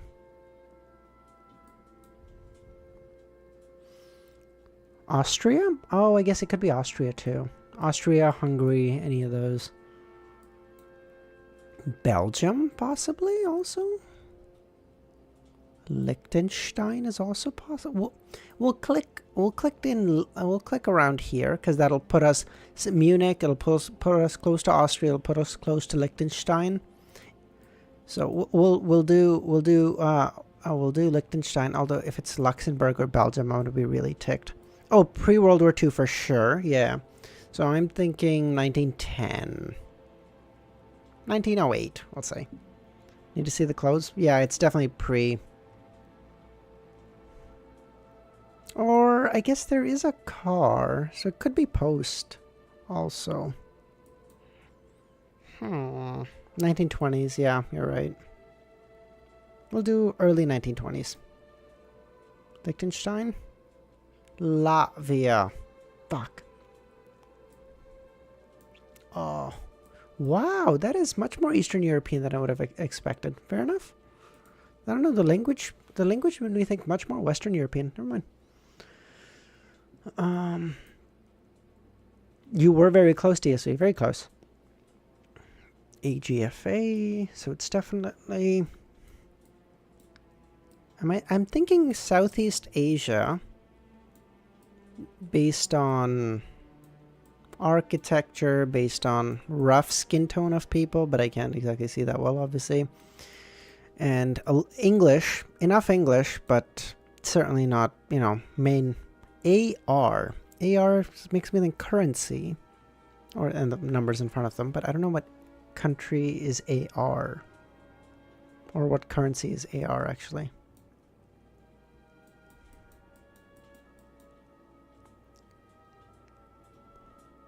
So the colonies that have French-like styles of former French colony.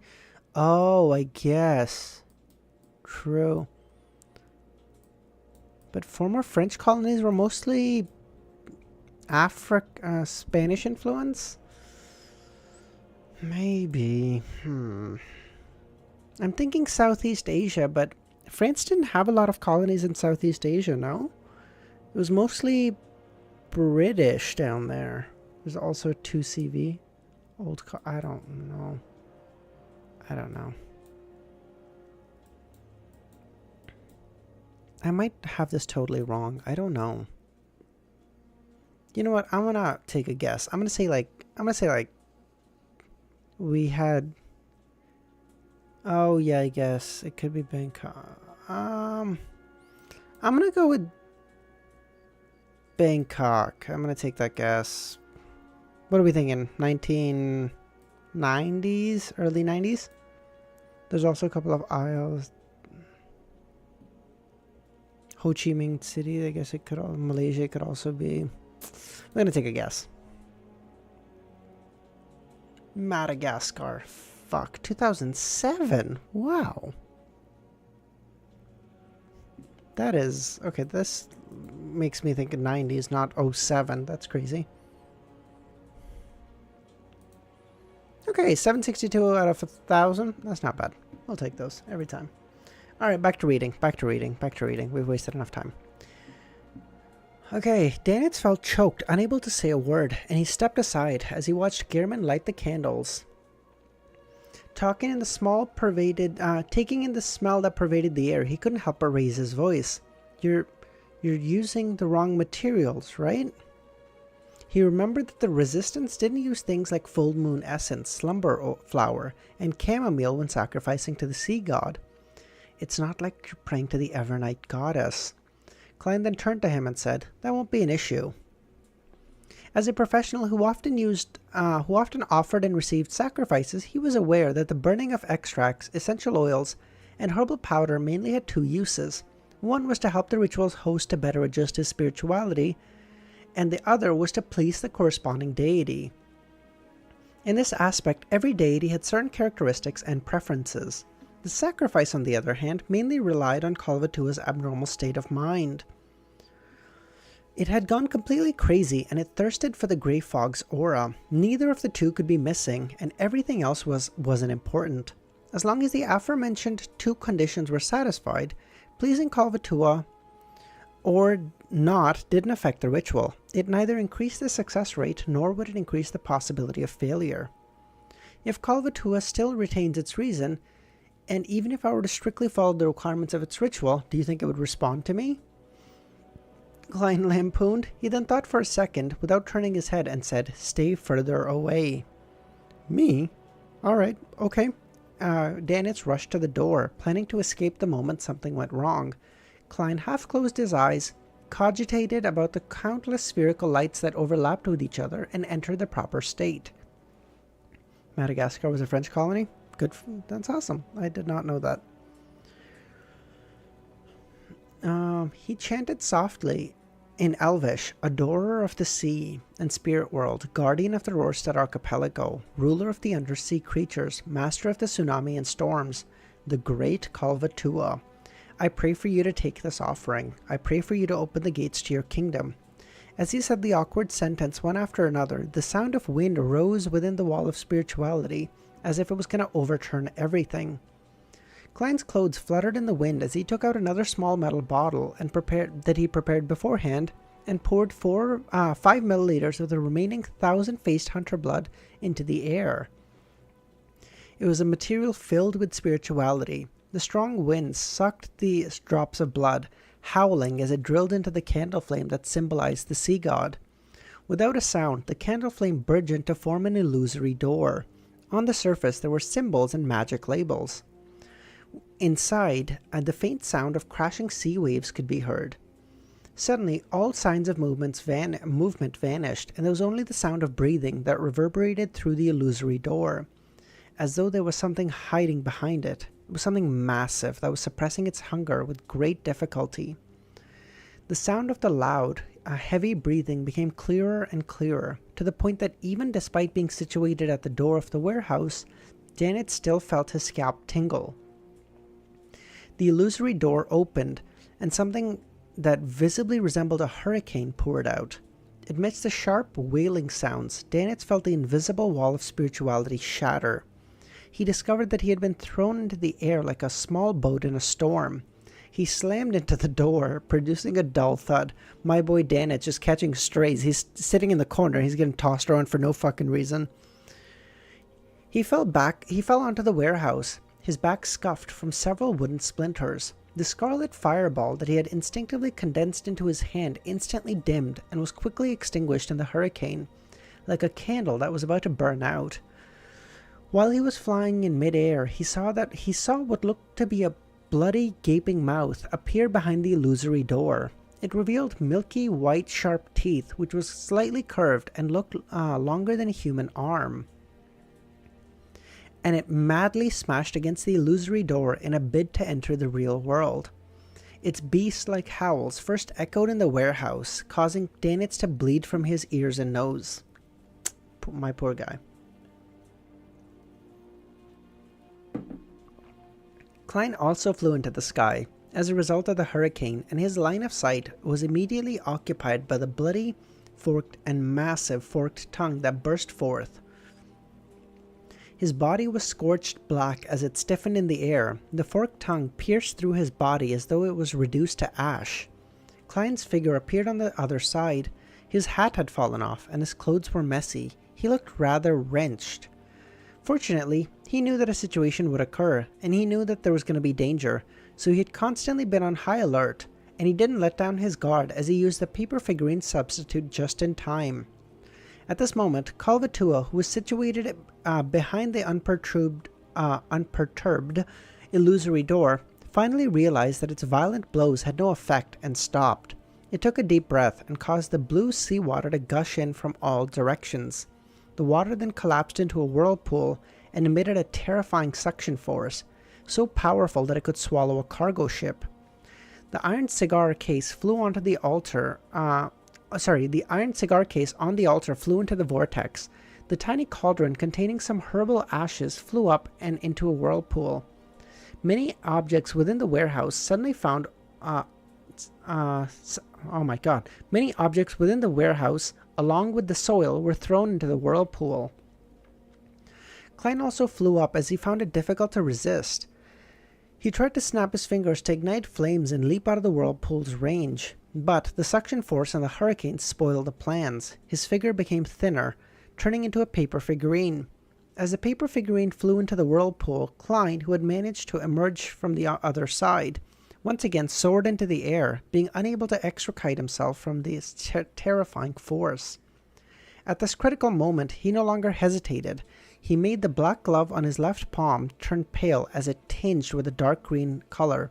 He activated Creeping Hunger and directly used Steel Mavetti's soul. Klein's body suddenly grew heavy as he pushed forward with his left palm. An ice wall that wasn't too thick solidified in front of him, helping him temporarily isolate the sea god's whirlpool. Taking advantage of this, Klein landed, his feet heavily landing on the ground as he sank deep into the ground. The ice wall lasted only a second before it was shredded to pieces, and the remnants flew into the sea serpent's throat. Relying on the strength of a zombie, Klein used both of his feet to hold himself in place and no longer flew up again. However, he was still unable to help himself from sliding towards the illusory door where Kalvatua's gaping mouth was. He drew 2 deep ravines in the ground in the process. Outside the warehouse, Danitz wasn't affected by the suction force of the whirlpool. Instead, he tried condensing a fireball to throw to the side, allowing Gehrman to jump out of the predicament and escape. Unfortunately, the flames were extinguished again and again by the hurricane. As Klein drew closer to the illusory door, he could smell the stench of blood and decay. Right in front of him were milky white fangs that emitted a chilly air. His thoughts raced, and he quickly came up with a solution. It was simple. It was to throw the all-black eye that originated from marionnettist Rosego. Why would you take... Well, I guess if he fucking died, it wouldn't matter. Since you want to make a whirlpool in the sea in a bid to devour everything, I'll make you consume another bottle of a Beyonder potion without any supplementary ingredients, as well as the mental corruption of the true creator. If that's the case, I don't believe that you, who's already on the verge of collapse, will be able to hold on. Perhaps it sensed his malicious intent, or perhaps it lost its patience, but at this moment, Kalvatua raised its head and let out a long howl, causing the seawater whirlpool in his throat to collapse and disintegrate into countless water droplets, which sprayed out of the illusory door. Torrential rain fell in the warehouse, and the dazzling silver ball of intertwined lighting condensed in Kalvatua's throat again. I'm gonna go eat. Okay, sounds good, Nagato. With a boom, it spat out a lightning ball. Amidst the torrential rain, the silver ball of lightning transformed into streaks of stunning lightning bolts that expanded outwards. It destroyed the frugal altar and occupied the entire warehouse. Klein's figure kept phasing in and out of existence amidst the sea of lightning. His body would char and turn into scraps of paper. Outside the warehouse, Danitz also suffered its effects. His hair stood on end as his entire body convulsed. Klein casually giving snakes poison. He was like, yeah, I know you're poisonous, but have you seen this poison? After continuously using paper figurine substitutes and approaching his limit, Klein finally managed to withstand it until the lightning subsided. As for the illusory door, it was affected by the complete destruction of the ritual and quickly closed. Lyola, how's it going? Sea God Kalvatua's hisses of indignation were isolated by the door. After a moment, the illusory door completely disappeared. The surroundings were in a wretched mess, and only a candle was left on the altar, weakly swaying its flames. Danitz leaned forward against the warehouse's wall, barely standing at the doorway. He tried to speak, but couldn't stop convulsing. He could only express the grievance in his eyes. Gehrman really is insane. I still remember the horror I experienced in Bansi Harbor and still have nightmares about it. Previously, he was picking out items offered by the Resistance. He attracted the curse of the Sea God. I was so scared that I almost ran away. This time, he even did a sacrificial ritual and nearly summoned Kalvatua over. That was so dangerous. Why does he love taking risks so much? Time after time, he searches for thrills on the brink of death. Sea God Kalvatua is still very strong. Even though it's on the brink of death, there's the door of sacrifice in between us. It was still able to release a portion of its strength that could easily finish me off. As expected of a demigod that can fight against a sea king. Klein pulled his feet out of the ground and saw that his boots were in tatters. Yeah, no shit, motherfucker. At the same time, he found that regardless of it being due to lack of luck or inevitability, Kalvatua had accepted his sacrifice in all sense of the word. This was because the huge sea serpent had swallowed the iron cigar case which had been tainted with the Grey Fog's aura. In other words, I can locate its hiding place in the spirit world, but I'll have to wait for its death so it can't interfere and resist. This search would require me to enter the spirit world, and I can't use the Grey Fog, and I can't keep using the Grey Fog forever. Klein quietly let out a breath. He felt the glove on his left hand had become filled with an indescribable madness and hunger, like it was going to devour the wearer if it wasn't fed. There are no sinners around. Klein turned his head to look at Danitz, who was standing by the door. Danitz's mind suddenly tightened. He felt as if he was being targeted by a monster. The hunger he felt at a spiritual level made him tremble. Then he heard Gehrman's indifferent voice close the door from the outside. All right. Resisting the residual pain from the electric shock, Danitz moved to the door, barely closing the hold. Klein seized the moment to carry out a sacrificial ritual, prayed to himself, and threw the creeping hunger above the Grey Fog. He's just gonna keep creeping hunger, hungry until he. I mean, I guess. The mystical item that had frightened Dennett so much that he didn't dare resist immediately became docile, gentle, and tame. That's actually the best. That's actually the best wording for it, John. He was like, "Get the shit away from me, fuck it." Oh god.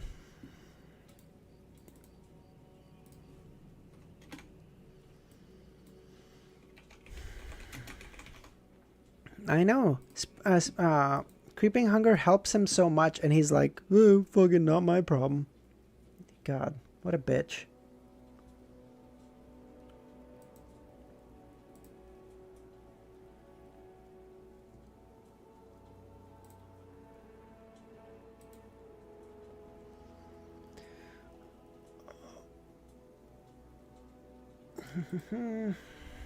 He just hungry.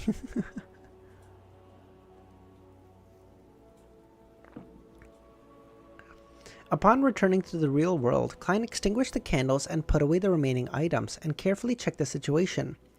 Luckily for him, the whirlpool of seawater created by Kalvatua had completely wiped the area clean, leaving only the subsequent sprays of rain, the blackened patches from the lightning strikes, and the sparse piles of ash. The traces are easy to deal with. I can get Danitz to use his fireballs to wash the place later, disguising it as an internal strife between pirates. The paper figurine, Klein pulled out a paper figurine, shook his forearm, and flicked his wrist. The paper figurine flew out and burned on its own before turning into black ash. After doing all this, Klein walked towards the door, frowning as he walked. The soles of his boots were gone, and the rest of his clothes were tattered and torn, or charred. This was unavoidable under those circumstances, not something a paper figurine could withstand. The tearing was a result of the potent suction from the whirlpool. The moist sensation came from Kalvatua's torrential rain, and the charred black were from the lightning bolts. It cost me £8, 6 soli. I have to get a new pair of clothes. I had divined danger and made some preparations, but I didn't expect him to be this powerful and crazy. I hope I'll gain something later. Klein shook his head and restrained the expression. Danitz, who was constantly uneasy, hesitated for 2 seconds before opening the door. He then asked Gehrman, "Is it over?" "No." "Not yet? What else needs to be done?" "A cleanup is still necessary. That's basic courtesy." "Me? Or should I do the honors?" "Then I would be eaten by creeping hunger." How should I clean this place?" "Use a fireball." Danitz walked past him, headed for the interior. During this process, he had quite a few questions, which were still puzzling. Captain said that creeping hunger needs to devour a living person every day, but Gehrman can only satisfy it after battle. He doesn't usually even bother with it. Besides, in that battle just now, Gehrman used Steel Maveti's power, but didn't feed it. How strange.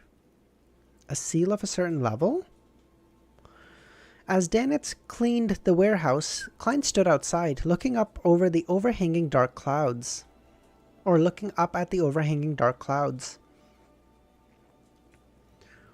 I've already sent the iron cigar case that's tainted with the Grey Fog's aura. All I need to do is wait for Kalvatua to die. I hope that the Beyonders of the Church and Storm won't have the time to find it in time, or leave behind some things of value that they think little of. It's basic courtesy to clean up with fireballs. Fireball! In a hotel, Alger stood at the window, staring at the overcast sky. I received the Sanguine's anesthetic gas not long after the last tarot club. I was preparing to go out to sea to gather ingredients, but a week has passed, and I'm still stuck in Bayam. First, there was the incident with the world hunting Steel Maveti. Then, after that, he encountered the breakdown of the sea serpent Kalvatua, and had to search for the adventurers and archaeologists. I heard that during the investigation yesterday, Letitia and the others were found. The Punisher seemed to have obtained some clues, and quite a number of them went to Saimim Island. This is something that I'll never have dibs on. Klein, as Alger muttered to himself, let it end as soon as possible. Once Kalvatua was completely dead and the tsunami was no longer a latent risk, he could leave the harbor. and could work at advancing to sequence 6, Wind Blessed. As his mind whirred, Alder's heart skipped a beat as he turned to look around the window. He saw clouds hanging high in the sky quickly dissipate, and the crimson moon quietly hanging in the sky. Klein slept until midnight, when he was suddenly jolted awake. He vaguely sensed something. He rolled out of bed and went to the window and pulled back the curtains. The crimson moonlight shone in, covering everything like frost. It was cold and dreamy. This means that the confrontation between the Sea God and the Sea King has ended. Klein went above the grey fog and recited a divination statement. Kalvatua is completely dead. It was a positive result. That meant that the Sea King was dead. As expected, the ancient elven ruins on the Simeum Island, and the hiding place which Kalvatua used to maintain its existence, are closely connected. As the Punishers and military just received the Book of Calamity, and since they learned about the ruins for more than a day before Kalvatua could hold on much longer, I thought it could forcibly survive for 2 or 3 days. Klein sighed and tried to divine whether the official Beyonders had already found Kalvatua's hiding place, but the divination failed due to lack of information.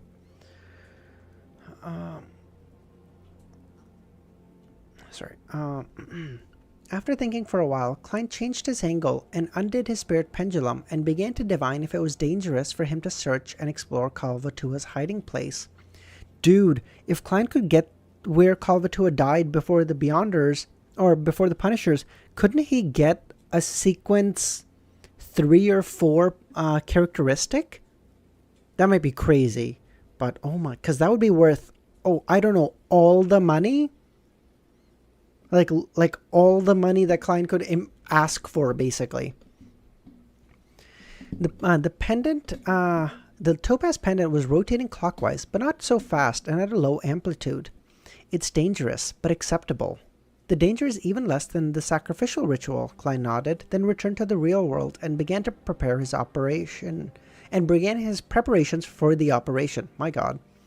He locked the bedroom door first, then arranged the ritual to summon himself, or a grade 0 sealed artifact, at least. But like a seal... Wait. Wouldn't a demigod's characteristic, if turned into an artifact, be a sequence 0? No? Because if I'm guessing... No, sequence 008 Quill is based off of, if I'm guessing right, Author, which is sequence 1. So I guess sequence 0s are probably based off of an angel then, not a... sequence grade 1s would be based off a demigod, maybe?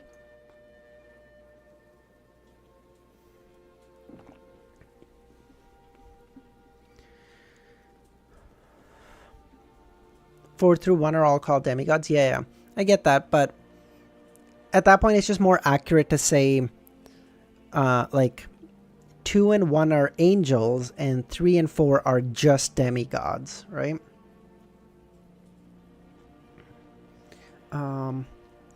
Klein went above the grey fog, picked up the Black Emperor card and placed it inside his spirit body. All of a sudden, he turned corporeal as if he was made of flesh and blood. The surrounding black fog stuck to the surface of his body and formed a majestic aura. Oh, you already know sequence 4 remains of Saint Selena are grade 1? Oh, true. Yes, thank you. It was as if he was entirely clad in physical armor, but on his head was a gorgeous pitch black crown. Looking at the human-skinned glove on his hand, Klein hesitated to put it on. Above the grey fog, Creeping Hunger was almost in a sealed state, but it didn't dare to make any unusual movements. But once it left, the uncontrollable hunger would cause harm to its wielder, whether they were alive or in spirit form. You can say saint to 3 and... Oh, yes, 3 and 4 are called saints. True. Yes. I was reminded, like, 4 are demigods, 3 are saints. But that's not true, right? 3 and 4 are both saints? Is that right? Amidst Klein's consideration was whether the Black Emperor's high level could suppress the creeping hunger inside the spirit body and keep it normal. I doubt it. I wouldn't take that chance. He didn't hesitate any longer and stepped into... No, sorry.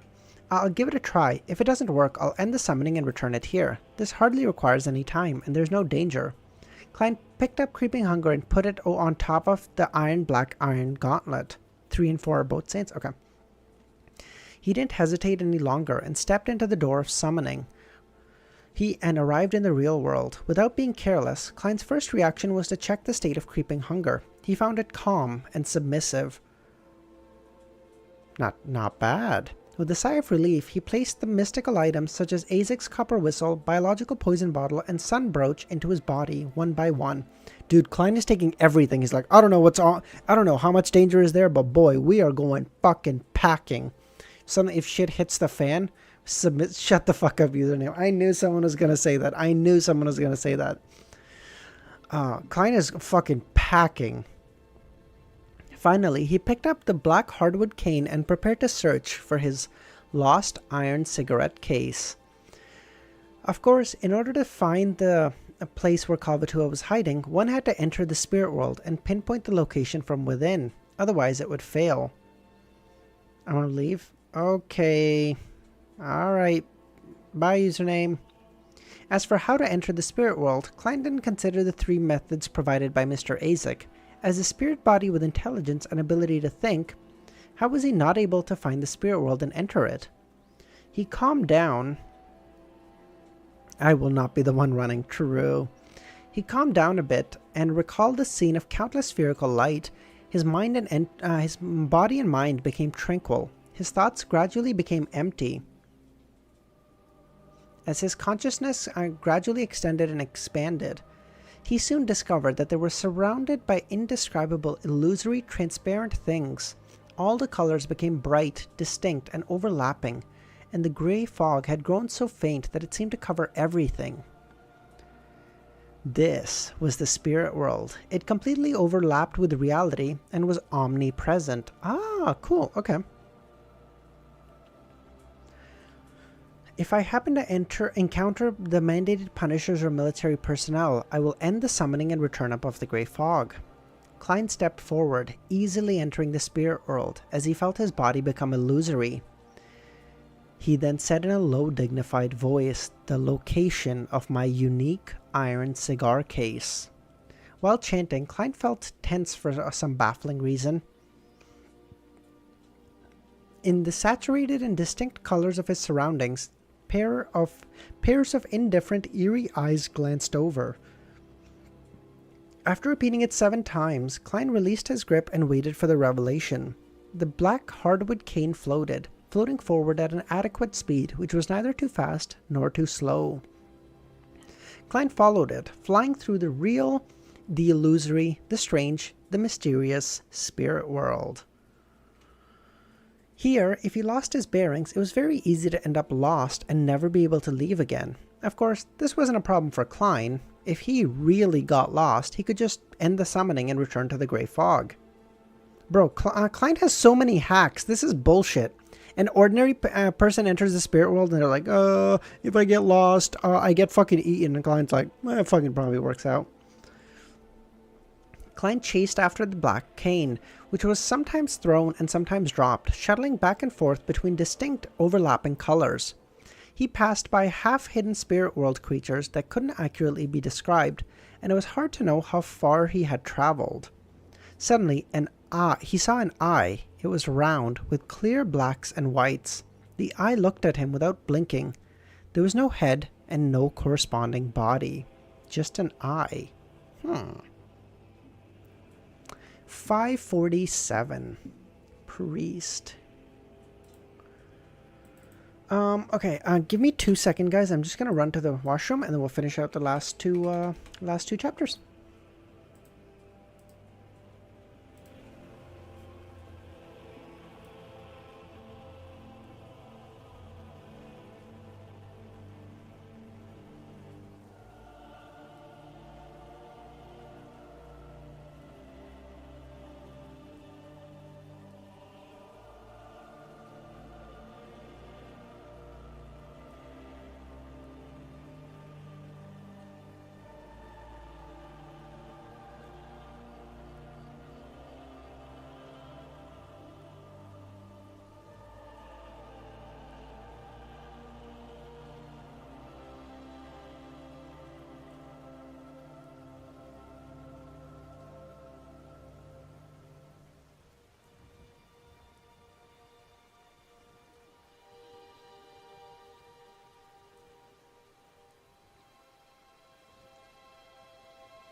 Alright, we're back.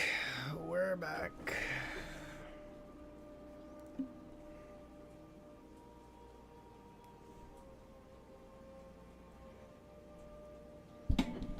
Okay. Alright, what did I miss chat-wise? Don't say that last part, Dr. Z. I can read that. Blah, blah, blah. This time was not impulse. Okay, I don't know. Okay. It's not Dr. Z if she doesn't say one spoiler per stream.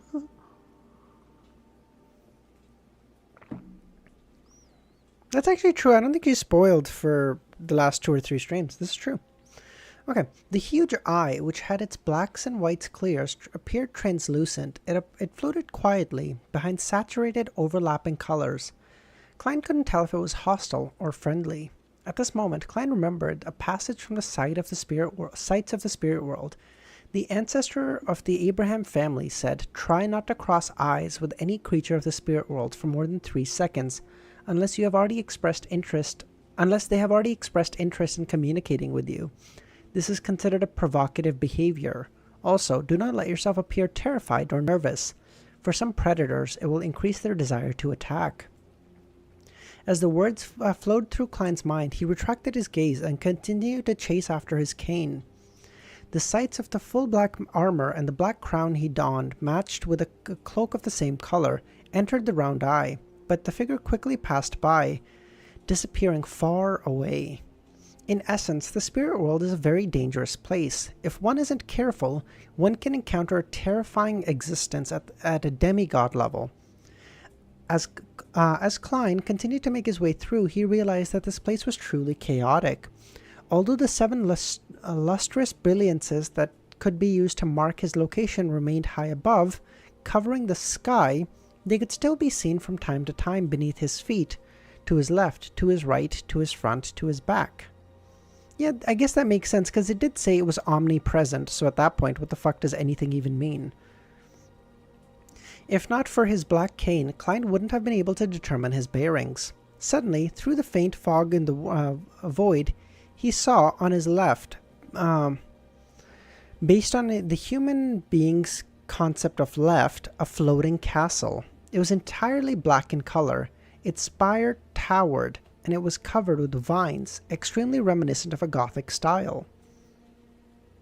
On top of the castle stood a translucent woman who was nearly as tall as the castle. She was wearing a complex, gorgeous, dark and gloomy black dress. She didn't have a head, and there was a neat cut by her neck. Her drooping hands held 4 blonde heads with red eyes. If one looked closely, they could find these brilliant-looking heads were exactly the same. What am I supposed to do with this information? What is that? Klein, who was disguised as a black emperor, passed by. The 4 heads the woman carried blinked. Klein didn't respond as he flew forward and as though he hadn't seen her. The woman slowly turned her body, letting the heads in her hand watch them depart. What kind of monsters are these? As the thought flashed through Klein's mind, he saw the black cane plummet. He hurriedly chased after it, once again experiencing the feeling of a free fall. About 8 seconds later, a faintly discernible collapsed building appeared in front of Klein. Outside of the building floated a spirit world creature which resembled a giant jellyfish.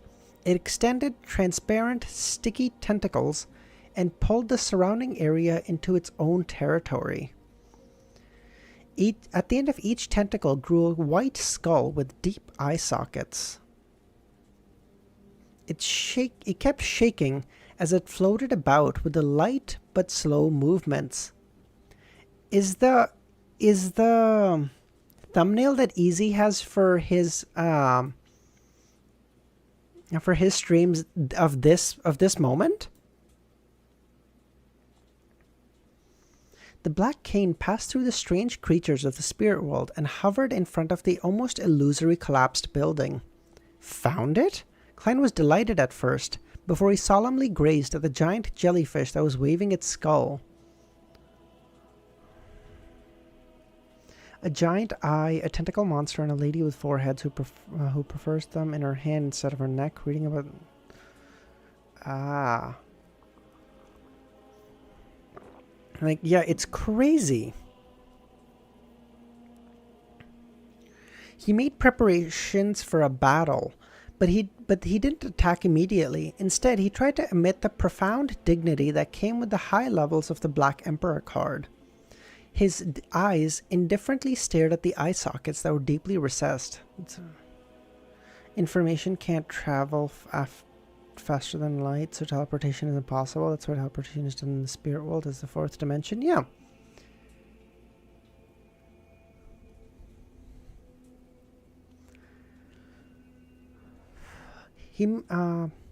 Instead, he tried to emit the profound dignity that came with the high level of a Black Emperor card. His eyes indifferently stared at the eye sockets that were deeply recessed.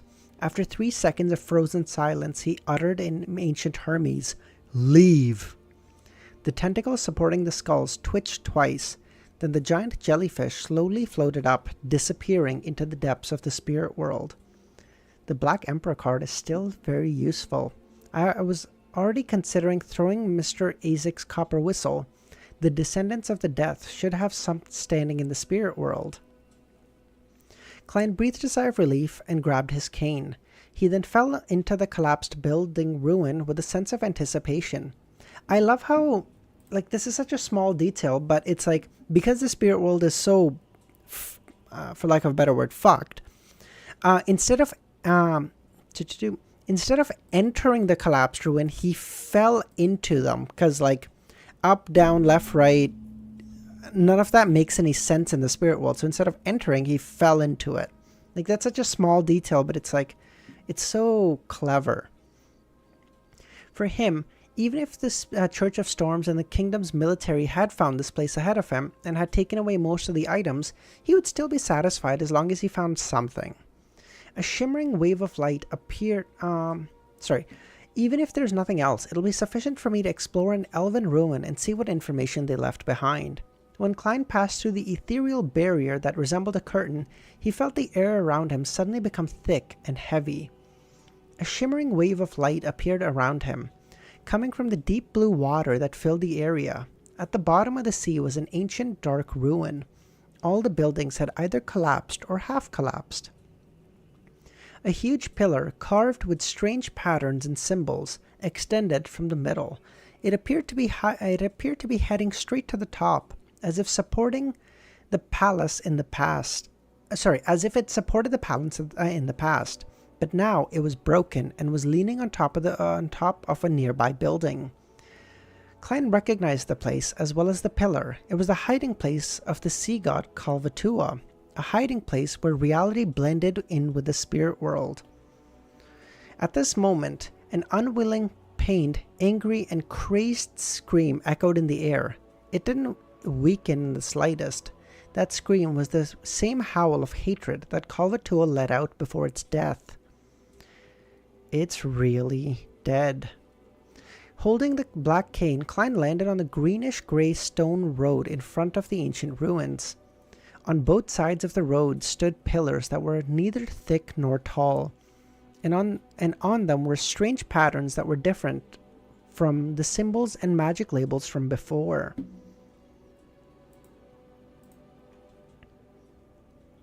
His spirit world would be like random bullshit that can kill you. We got plenty.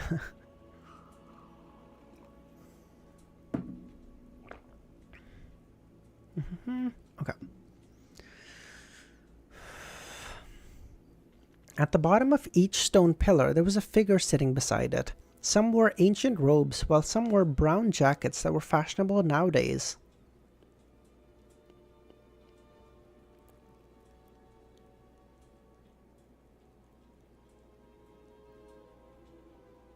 Interesting. What would these be? You see the scream? It was in the form of information, not sound, and time doesn't exist. Oh, cool. So it's not a... that's very cool, Dr. Z. I would not have realized that. Thank you. Some of them wore ancient robes, while some wore jackets fashionable nowadays. What the fuck is it talking about? What is this? In other words, not only just found where Klein not only found where Kalvatua died, he also found the time he died. Oh. Oh. Because it's not only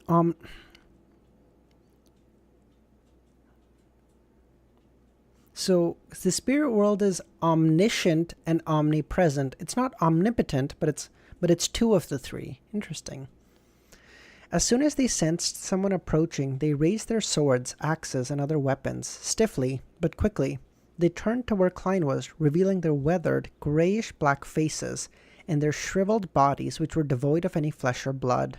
Their eyes, feverish and numb, were fixed on Klein. Kalvatua's devotees.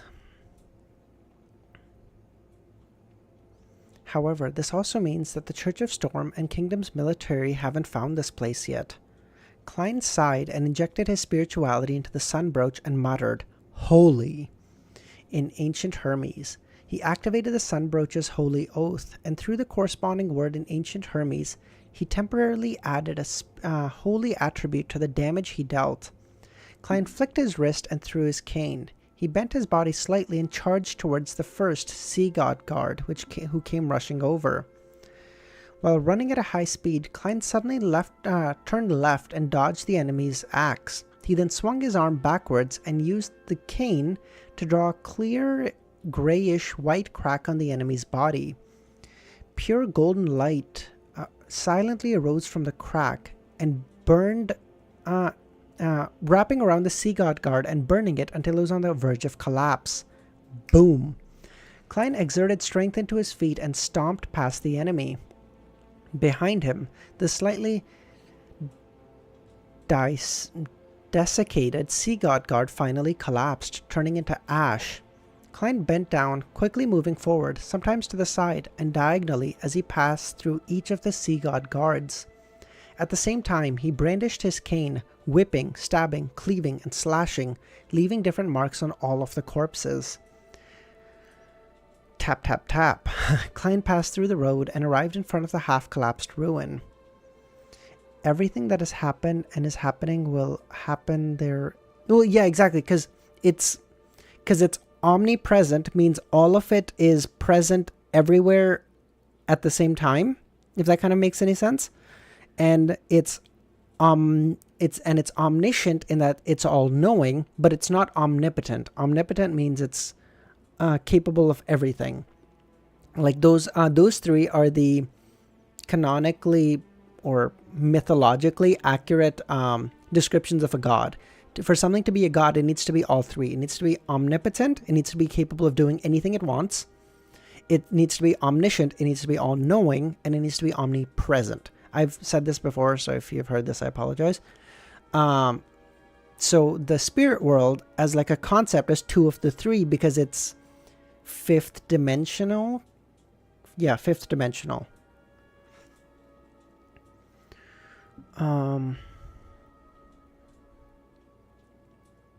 Behind the gently fluttering black cloak, the sea god guards bloomed into golden torches, lighting up the greenish-gray stone slate and the patterned pillars.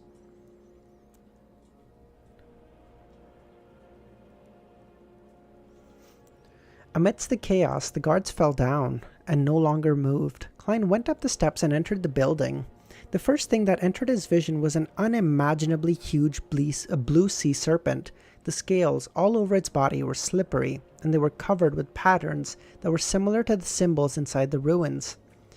Its gaping jaws bit into the pillar, its curvy, milky white fangs sinking in. Its body was below its head height.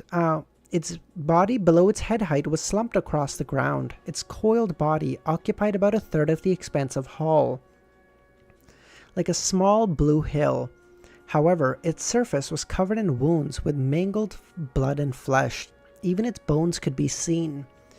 A mysterious cyan light that had already gathered over its body crept slowly towards one of the fangs that was no longer than a human arm. This caused the slightly curved, sharp bone to slowly straighten up.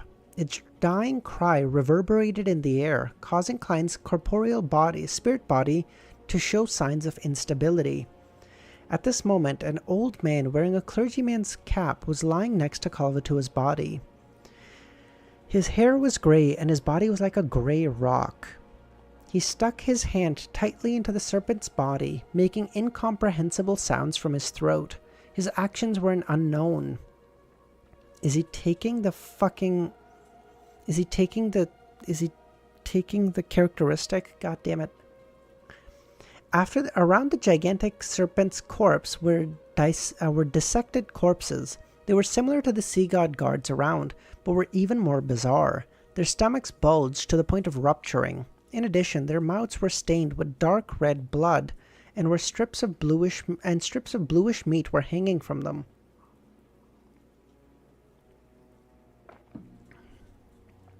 Blue dots of light also leaked from the bodies, rushing towards the white fang that was gradually straightening up. Before Klein could figure out what such a scene signified, the old man in a clergyman's cap who was laying on top of Kalvatua stood up in a staggered manner, then turned around. Is this the blue light, maybe? His eyes were filled with a blue light. His mouth was covered in blood-red meat, which was using all his strength to bite into. In the place where his face had been stuck to, the snake body was mangled. It was missing a lot of flesh and blood, and even its bones were visible. He was eating up the corpse of the sea god. Klein frowned, roughly understanding what was happening. After Kalvatua died, the priest and guards in the hall lost control and began frantically to devour its flesh and blood. Oh, never mind. At this point, the Beyonder characteristic had yet to appear completely. Kalvatua's body still contained a large part of it, and the guards had problems with a potion overdose or conflicting pathway characteristics. They broke down on the spot and died completely. This is not even cannibalism, this is eating the one they worshipped? I don't know. This is blasphemy, Dr. Z. However, there were always people who were lucky enough to survive the sudden death, or those who lost control of themselves and became disgusting monsters, or those who directly skipped a few sequences and became a powerhouse, or those who became lunatics with distorted demonic powers. I mean, Christianity is all about eating. Wait, Doctor, they're all pregnant by the snake's trust. Okay. No, I did read it, Doctor. I did read a Nightwalker. I just chose to ignore that. Regardless of which one it was extremely dangerous. Klein looked down from the surviving priest's face to see his belly bulging like a pregnant woman's. A strong burgeoning and contraction appeared there, resembling a huge heart. Klein needs to kill this thing and get the characteristic of the sea god. If he has a sequence 3 characteristic, this thing is just, oh my god. Klein becomes so unbelievably powerful. By the way, is 548 an okay place to leave? If it's not, I can read like another chapter or two if we need to get to like a good ending place. Because I have a feeling based on what I'm reading, 548 is going to leave me in like a really fucked place. Although if it's not in like another chapter or so, then I'll leave it there and then just finish up next read, I guess.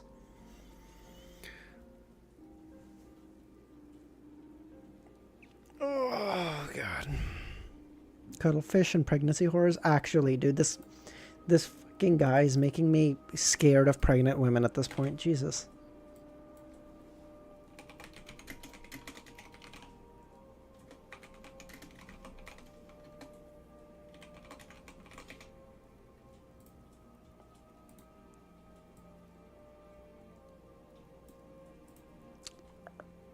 No, actually, you know what? Fuck that.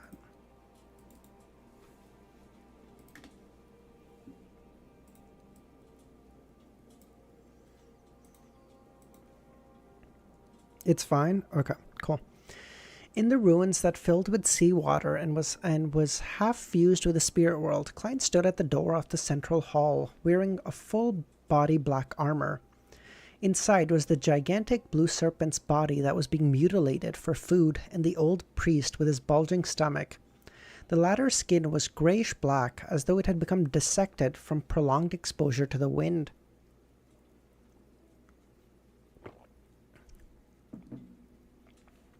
His eyes flickered with an azure blue glow as he stared intently at the guest who wore a black crown, as though he was considering where he should start his meal from. Without hesitation, Klein reached into his body and took out a brown translucent bottle. I wonder how Madame Cuttlefish went to...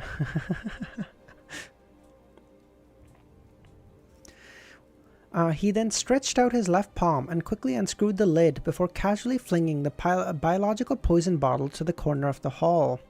In this environment, which was half submerged under the sea, other than the fire of light, which could consume the undead and evil, no other flames could exist. Thus, it also limited two important powers of Klein's magician sequence. Therefore, he could only push his other advantages to the limit right from the beginning. I suggest you read 549 too. Okay, dope. Yeah, I don't mind that. I can do that.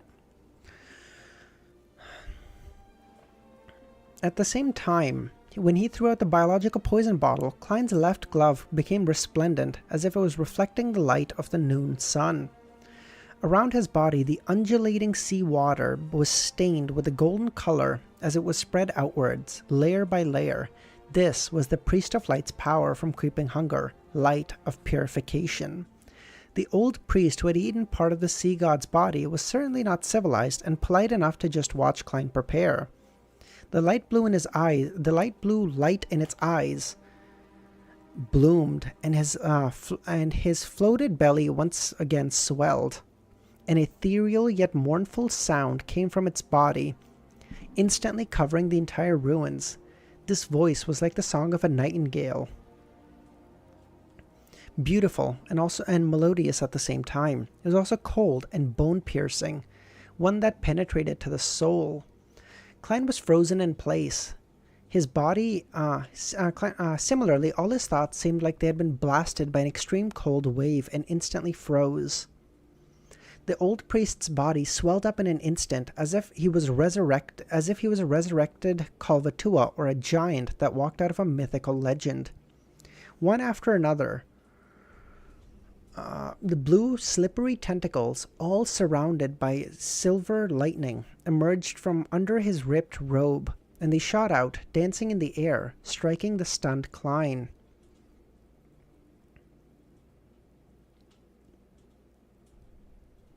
Okay, sounds good, Yark. Have a good rest of your day, buddy. Or, have a good night, buddy. With a burst of silver light, Klein was sent flying before falling heavily at the doorway. The black armor on his body dimmed instantly and cracked, and he had subconsciously thrown the cane in his hand far away. Another TV user? His mind remained absolutely calm. In a situation where he was almost frozen, he didn't even have the thought of using paper figurine and ended up taking on the blow head on. If it hadn't been for the Black Emperor card and Azek's copper whistle reinforcing his spirit body, with him essentially being a sequence 6, he would have been seriously injured and even instantly killed. Klein was jolted awake by the electricity, agilely somersaulted away, barely dodging the attack. As the tentacles surged over and struck again, he glanced over at the man's body. He turned around immediately and ran out the door without hesitation. It was a determined end and decisive action.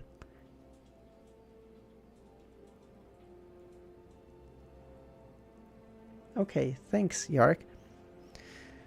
As Klein ran away and flew as though he was pathetically fleeing for his life, the old priest's silver lightning and shrouded blue tentacles were chasing him from behind in a bid to pull him back into his hall. But Klein would nimbly change direction, dodging with his agile movements and timely somersaults. Seeing that things weren't going as he wished, the old priest's belly expanded again and his cold voice resonated in the ruins. But this time, Klein was prepared. Although his body remained stiff and bogged down, it was soaked by the seawater before turning into a pile of soggy paper. At last, the old priest moved with heavy but swift steps. He attempted to catch up.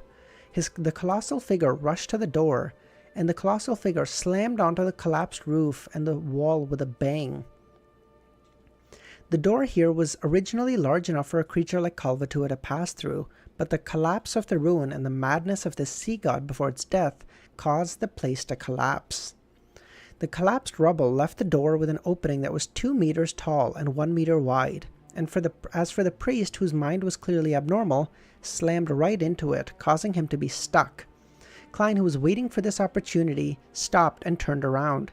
He half closed his eyes, straightened his back, and opened his arms. A beam of golden light descended from the sky, pounding the old priest's body. Patches of his robes that hung over his body ignited, and the grayish-black skin fell to the ground in chunks, melting and evaporating under the pure radiance. It was only then that Klein made out what the oddity in the old priest's belly was. The swelling was intense, especially in several areas, forming the complete outline of 2 eyes and a mouth. Jesus Christ! It was as if there was someone hiding in the old priest's stomach, putting their face there in an attempt to escape. The old priest exerted strength with his legs, which were covered by the black serpent skin, causing him to be thrown backwards from the collapsed door. Rocks were sent flying and seawater surged. He finally broke away from the pillar of light, and most of his body was covered in hideous wounds caused by the collapse of his flesh. Even his face was filled with signs of melting. The old priest's blue tentacles flailed in the air, bringing with them silver lightning as they lashed at Klein from all directions. The face at his abdomen would occasionally make a sound that the spirit body quieted down. Klein engaged in either running, somersaulting, circling, or calmly twirling around his opponent. He would go in opposite directions when the opponent headed in one, just like a wild dance between 2 people. During this process, he relied on paper figurines to withstand the ethereal yet cold shrieking over and over. Occasionally, he would let out a roar and use Wraith's shriek to agitate the old priest, forcibly interrupting the face in his abdomen from producing any sounds. Pounding a priest. Yeah, I thought of that as I was reading it, Ramiro. Although, in fairness, it's generally the priest that does the pound. That's a low bar. Time passed second by second, and the old crazy priest who had been keeping his hands down suddenly raised them and pressed them against his stomach. He pulled with his arm, forcibly tearing the silhouette of the mouth into a gash. Blue pus gushed out of it as a dense array of sharp teeth grew out. With another roar, the seawater around him gushed towards his mouth, forming the terrifying whirlpool that Kalvatua had previously created. Klein, who was dressed as a black emperor, was sucked in, and the lightning tentacles around him were retracted. About to embrace him, Klein didn't panic, and the glove on his left palm quickly transformed, looking as if it was made of pure gold. While floating in midair, he stared at the face on the old priest's abdomen and the seawater whirlpool around. His eyes suddenly flashed with 2 bolts of lightning. Interrogator psychic piercing. The old priest suddenly froze as the face on his abdomen wrinkled, and the terrifying suction force instantly collapsed. In the waves that were rushing backwards, Klein lowered his body and swam through the weak spots like a fish, dodging the random flailing of the tentacles. He rushed to the old priest's side amidst the constantly flashing silver lightning, and at some point in time, the color of his gloves had changed to a pale green. What would be green? Psychiatrist? The muscles on Klein's back bulged as he threw out 2 punches, striking the old priest's thigh in the vicinity of his knee. Flesh and blood splattered from the cold-emitting punches. His right leg was covered in a thin layer of frost, and the surrounding seawater was completely frozen. This was a zombie's control over ice, I see. As the old priest cried out in pain, he retracted his whip-like tentacles, illuminating the entire ruin with silvery light. Klein is beating up an old priest. Jesus Christ. Don't let the Church of Storm hear about this, man. My god, Klein has, in this volume, killed a priest and is now beating up another old priest. What the fuck? At this, no, he killed a bishop and is now beating up an old priest. Oh my god. At this moment, Klein wasn't greedy and stopped just in time. He continuously somersaulted backwards, avoiding the crazy attacks that scorched the stone slabs. He stood up, and while the old priest was frozen in place, the left palm once again glowed with the color of the sun. Klein straightened his back and took the posture of praising the sun. Praise the sun! True! A thick, bright, holy pillar of light descended once more, enveloping the old priest. Klein saw the grayish-black flesh of of his enemy quickly disintegrate, and the skin on the face of his enemy's abdomen melted, revealing the situation inside.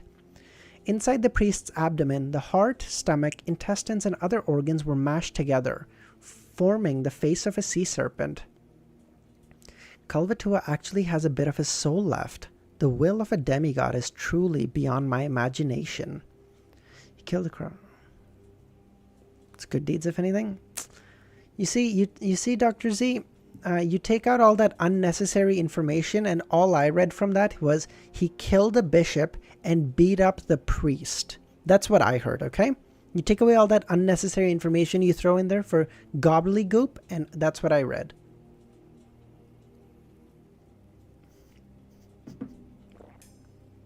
Nightwalker, true. Wrapped with lightning, the tentacles, which had been melted away by the pillar of holy light, stabbed into the ground, twitching, twisting, and squirming. The bright and clear light quickly disappeared, and the sinister serpent's face on the old priest's abdomen stubbornly opened its mouth once again. At that moment, the old priest himself had bent his waist and let out a fit of violent coughs. This effort on the serpent's face came to an abrupt halt. The biological poison bottle finally showed its effects. No, Nightwalker thinks that I'm constantly ignoring him, so I thought, oh, never mind. Okay, I thought he commented twice because he thought I was ignoring him. Never mind. Klein didn't miss the opportunity. He stood up straight and spread his arms out as though he was hugging the sun. The pillars of light with many golden flames illuminated the area. The old priest's figure first bent down before shrinking, as if evaporating into thin air. The serpent's face let out a shrill cry before vanishing. By the time the light dissipated, the old priest had returned to his original size, his bones almost melted, and the grayish piece of black flesh still hanging from his body. His aura quickly diminished, and the spirit rapidly disintegrated. Klein rushed over, and relying on his state as a wraith, began to channel his spirit. He wanted to confirm if the old priest was guilty of heinous crimes. He felt that he needed to maintain his bottom line, which was something he wished for, and a precaution against corruption and madness. All of a sudden, he saw images of the old priest presiding over sacrificial rituals. Without hesitation, Klein reached out and let his left hand to a long-starved glove taste a delicacy. Flesh, blood, spirituality, and bones quickly surged into a gaping mouth of its palm, along with specks of blue light that came from some darkness. Wait, quick question. When Creeping Hunger does a devouring, what happens to the characteristic? Because the characteristic is indestructible. So what happens to it? During the spirit channeling, Klein confirmed that this old priest was previously a soul assurer. His potion formula and beyonder ingredients all came from the Church of... It's left behind... Oh, okay. Its ingredients came from the Church of God of Combat from Fasak. Soul assurer. Do I have this in my notes?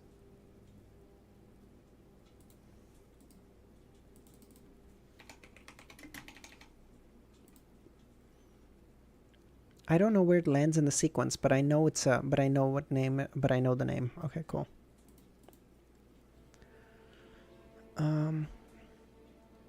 And by the time he became a sea god guard, he had already lost his mind and could only obey orders. After the death of Kulva Tua, he followed his instinct and ate the flesh and blood of the deity he believed in. And in the end, the conflicting characteristics turned him into a monster. Just as Creeping Hunger was satisfied, or satiated, All the Beyonder ingredients, all the Beyonder characteristics on the ground suddenly stirred, turning into a hurricane and sweeping into a hall before plunging into a white fang that was no longer curved. Klein looked over and saw that Kalvatua's remnant corpse had completely collapsed into something that resembled mud. As for the serpent fang that had absorbed all the Beyonder characteristics of the area, it had become a short spectre, quietly embedded in the half-collapsed pillar. On the tip of the white spectre, there were many tiny blue gems embedded. Some of them dyed in black and others in the light of dawn. Seeing that creeping hunger was satiated, Klein rushed into the hall, cautiously approaching the scepter. So this scepter is the Beyonder ingredient of the sea god, right?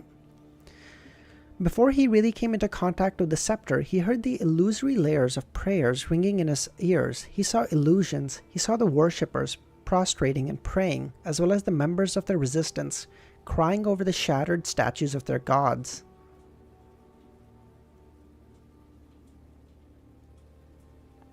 $5.49 High Elf. Okay, last chapter and then we're done, okay? I'm so hungry. And I have to pick up my niece soon. But I've got an hour before that, so I really need to finish this. Check out the art and then go eat. Oh, I'm so hungry.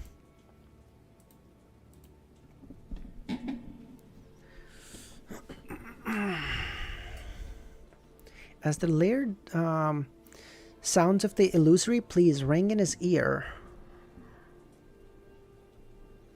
Klein felt as though he had possessed a corporeal body. The deepest part of his head throbbed with pain, so much so that he yearned to slam his head into a wall to alleviate the pain with more pain. The scenes of the different people praying to him made him feel an uncontrollable and abnormally terrifying sense of dizziness. It was as if he was walking to the edge of a deep abyss and could fall down at any moment. It was only because he had his spirit body reinforced with the Black Emperor card and Azek's whistle, as well as being accustomed to being prayed to, that he had prevented him from losing control straight away, unlike other non-demigod Beyonders. So I guess being a demigod prevents you from, or it allows you to accept prayers without it viscerally affecting you the way it is Klein right now. That's like one of the qualitative changes that happens when you become a demigod, I guess.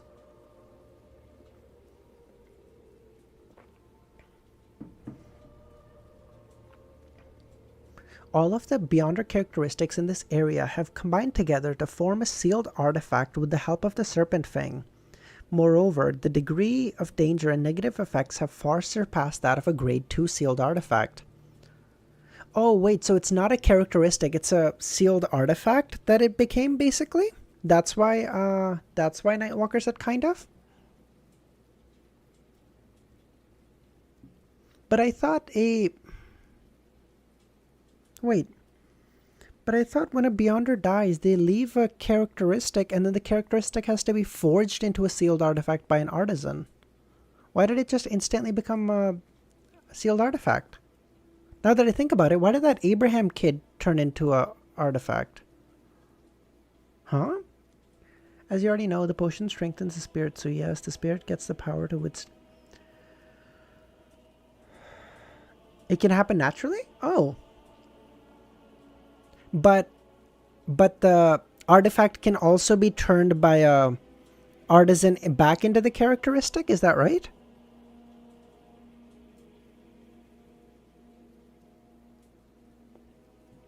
Klein didn't rashly move forward, but instead took a few steps back and left the area where the praying voices were concentrated to ease the pain and dizziness that would have caused his spirit body to collapse. He stood next to Kalvatua's mashed body, which now resembled slush, and stared at the white scepter that was embedded in the half-collapsed pillar. He considered now how he could take it away. It's just artifacts made at random like this have way worse negative effects. Artificially created ones have... Oh, I see. Okay. At the same time, he naturally chose a name for the sealed artifact. Sea God Spectre. Yeah, or Sea God Scepter. Sorry. That is based as fuck. No. Hold on. Oh, you bitch. Yes, from the feelings and reaction just now, I can barely get close to it and pull it out, and can only last a few seconds. There's no way for me to hold it or use it, but that doesn't matter. Once I have it in my hand, I'll terminate the summoning ritual and return above the grey fog. There, I can effectively block the thousands of prayers and any of the still unknown negative effects. It will allow me to study it with ease.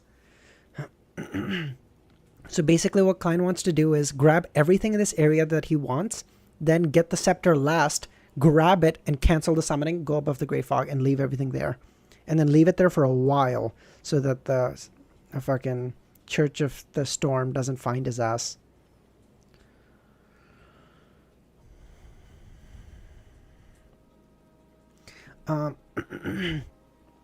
It will get mixed with any object unless it is taken away fast, but that's only about Beyonders who have not lost control. Those who lost control just leave behind an artifact. Oh. To get the characteristic from any artifact, they need to be crushed, like how gods... Oh, I see. Okay. Potions are always in an unstable state, so when in contact with living beings or non-living things, they converge and become artifacts or... Oh, okay. Thank you. Like what happened to the poor guy. Oh, okay. See? Like the old Abraham guy, didn't lose control. So there were a few hours to collect the characteristic, but when Old Neil and Kalvatua died, they directly leave a characteristic. The characteristic, if left alone, will naturally fuse with something in their environment and become a sealed artifact. It's just that their negative effects are much worse than Credo. Oh, I see. Okay, thank you everyone. That was so helpful. I just thought that if someone died, they always left a characteristic and then it would be turned into an artifact by an artisan. But then as soon as I said that, I was like, wait, but I know that Abraham Kid died and became the fucking key. So how the fuck did that work? So that makes sense.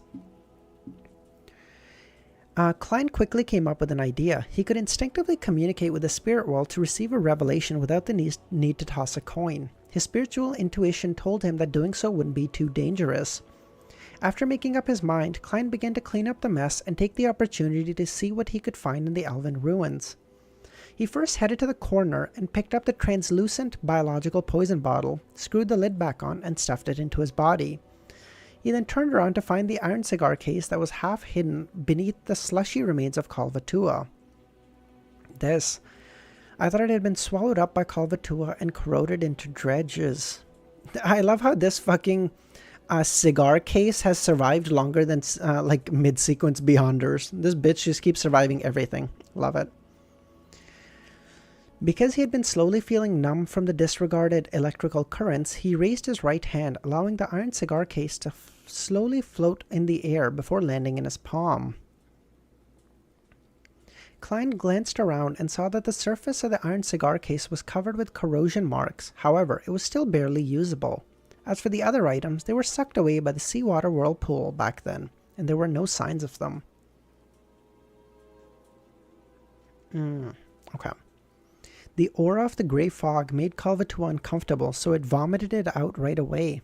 Or has this iron cigar case undergone some kind of mutation that makes it not prone to corrosion? Amidst his puzzlement, Klein placed the iron cigar case into his body, planning to study it later. Under such circumstances, he was in a race against time. He couldn't afford even the slightest delay, because Klein didn't know when the Church of Storm and the kingdom's military would find this place. He walked around the half-collapsed pillar from a distance and entered the rear of the hall, which had almost completely collapsed. There should have been many murals here, but with the destruction of the walls, they all disappeared. Klein flew back to the end to see about a third of the exquisite throne being burned by stone and pillars. On the left side of the throne, there was a half of a mural that depicted a confrontation between two figures. Looking down on the enemy from above was a man treading waves with dark clouds above him. He seemed to have the storms draped over him as if he had relatively softer features. His contours had an oriental trait from Klein's past life. He held a spectre formed of pure lightning in his hand, against the ocean that had drowned everything. Beneath was a man wearing a simple white robe. His face was blurry and was difficult to discern his age. It was only barely possible to tell he was a man. There was a halo behind the head of the white-robed man. He emitted a bright light like the sun. So in my mind, this is depicting Lord of Storm, or I don't know whether it's the current Lord of Storm or someone who held that position prior to him, standing over what's either EBS or ASG.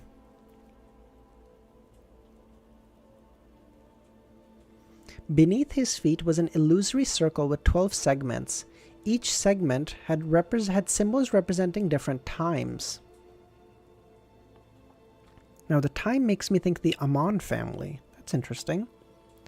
Although I guess it did say that the Amon family is descendants of the ancient sun god.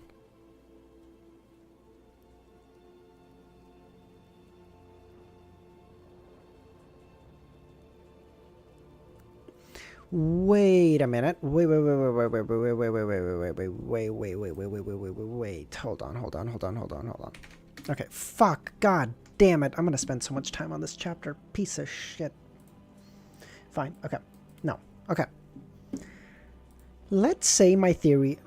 I'm gonna keep going that my theory is right, okay? So let's say this fucking guy that's standing underneath the Lord of Storm is... Let's say it's AGS. Let's say it's Ancient Sun God and not EBS. Okay? Because the time thingamajig under his feet makes me think Amon, which makes me think City of Silver, which makes me think Ancient Sun God instead of EBS, okay? So we're going to start with that assumption. Now, what if AGS, in my theory, is not a sequence 0, but he's above a sequence 0. He's a super god. Soups. Okay? He's a soups. Ancient Sun God. Ancient... Oh, sorry. Oh, yes, it's ASG. Sorry. ASG. Sorry. Okay? Sorry. So what if the one that a sun god obviously has to be in control of is the Bard pathway? It's the sun pathway. That one's fucking obvious, right? Okay, no problem. But what if he's also in control of the second pathway that the Amon family is from? Like, I don't know what path... I'm gonna keep writing Marauder because that's what my divination told me, and that's what I'm guessing. Okay. No, I still don't like the guess in retrospect, but the more I think about it, the more sense it makes. And then he's now with a third thing. I don't know what the third thing would be. The white robes make me think like, wait, do I know what's interchangeable with... Actually, I might know what's interchangeable with Bard. Hold on. Do I actually know this? Oh, yes. Wait.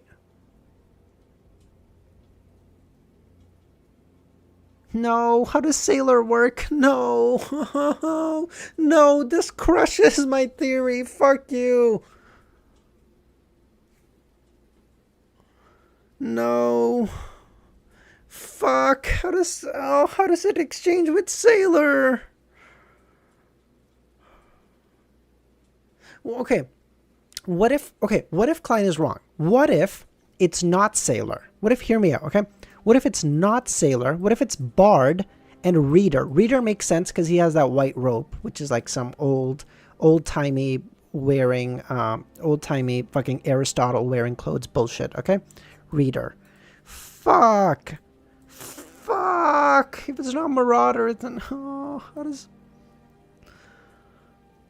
Wait, even that can work. What if it's not Marauder? Fuck it. What if it is Sailor? Fuck it. No, hold on. Let me cook. What if it is Sailor?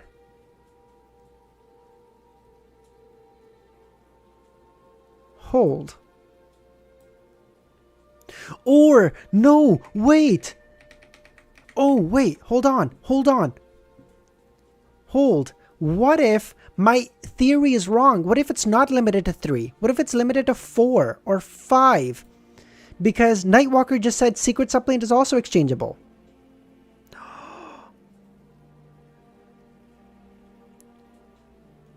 Wait a minute. Okay, so let's say Marauder is exchangeable, okay? No, fuck. Oh, shit. Okay, fine. Reader. Okay? And then it's also secret suppliant, so SS. Jesus, no, I don't. SS is not good. Okay, that's not a good nick. That's not a good short form. No, we're not gonna rate that. Okay, never mind. So sup, that's much better. Okay, we're not gonna do that. We're not gonna talk about that. Okay, and the reader pathway. What if it's all 5? I don't even know if this is possible. I'm just pulling shit out of my ass here. Hear me out. Okay, if it's all 5, what if what we were witnessing was the fight to become a super god? If my theory is right that... Oh, I already have reader. I'm stupid. Sorry, I already have reader. Fuck. I already have reader. I'm stupid. Never mind. So Marauder, Bard, Marauder, Reader, Secret Suppliant. Yeah, those are the 4 I can think of at the moment. Yeah, okay, those 4. Fuck, okay, hold on. Okay, what if it's these 4? Hold on. What if it's 4, not 5? Sorry, okay, it's 4, okay? Right? What if it's those 4? And what we were so my theory that I made yesterday was that, like, to become a sequence 0, you need to have all the characteristics of sequence 1. You know what I'm talking about? Oh, Marauder is just a guess, Kami, because my divination said Amon was of the Marauder family, so I'm just writing that in as a placeholder. I don't know what pathway he's actually from, okay? So what if my theory is right, that to become a sequence 0, to become a sequence, or not even a sequence, to become a super god, you need to have all the characteristics of the gods that are under you. So what if, right now, the Bard pathway and the Reader pathway is one god, like these 2 is one guy, Bard and Marauder, rather, sorry, is one pathway. Bard, because I'm thinking, because the sun, obviously. The Marauder, because I'm saying that for time, because for the Amon family, again, this is a placeholder, so take that with a huge grain of salt. Placeholder, okay, right? And then that's what I was missing. And then the Sailor pathway, that's what I was missing. And then the Sailor pathway, and let's say the Reader pathway, that guy doesn't look very smart, but we'll say a Reader, are of one pathway. So this guy is trying to So this guy is trying to kill this guy so that they can become super god. It all tracks. In my mad ravings, I got somewhere. Oh my god, it tracks. Okay. Thanks for listening to my dog shit TED Talk, and let's keep reading now. Thank you.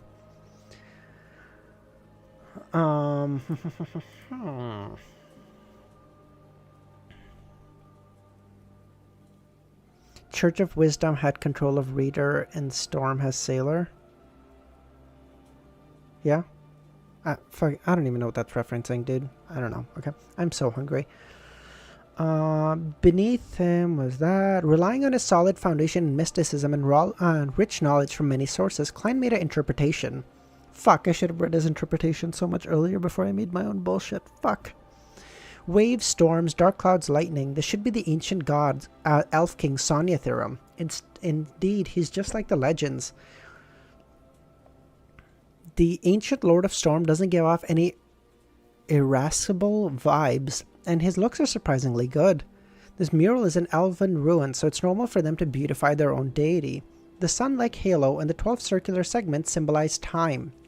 Isn't this the father of Amon and Adam, the creator who's known in the outside world as the ancient sun god and is revered in the city of Silver as the omnipotent, omniscient god?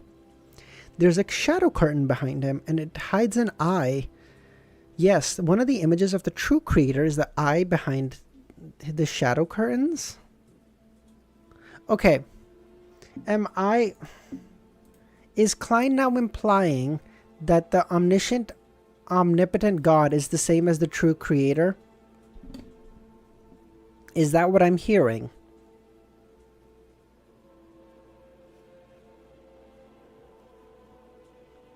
Or Obviously, Klein theory, not taken as fact, understanding that.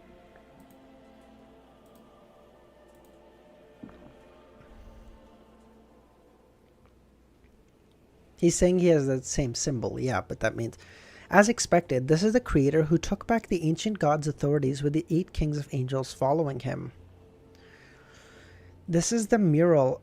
Is this mural a depiction of Elf King Sonyathrum's battle against the creator? Klein retracted his gaze and began searching for something of value. Following his spiritual intuition, he came from the throne, reached into his base of the collapsed stone pillars, and pulled out an object. It was a flattened golden wine cup. Its surface was engraved with intricate patterns. The god of the secret suppliant pathway is the true creator? Yes, I do know that. Its surface was engraved with intricate patterns, and its wine leg was already bent. The bottom of at the bottom was a row of elven words. Calamity. Kohinem?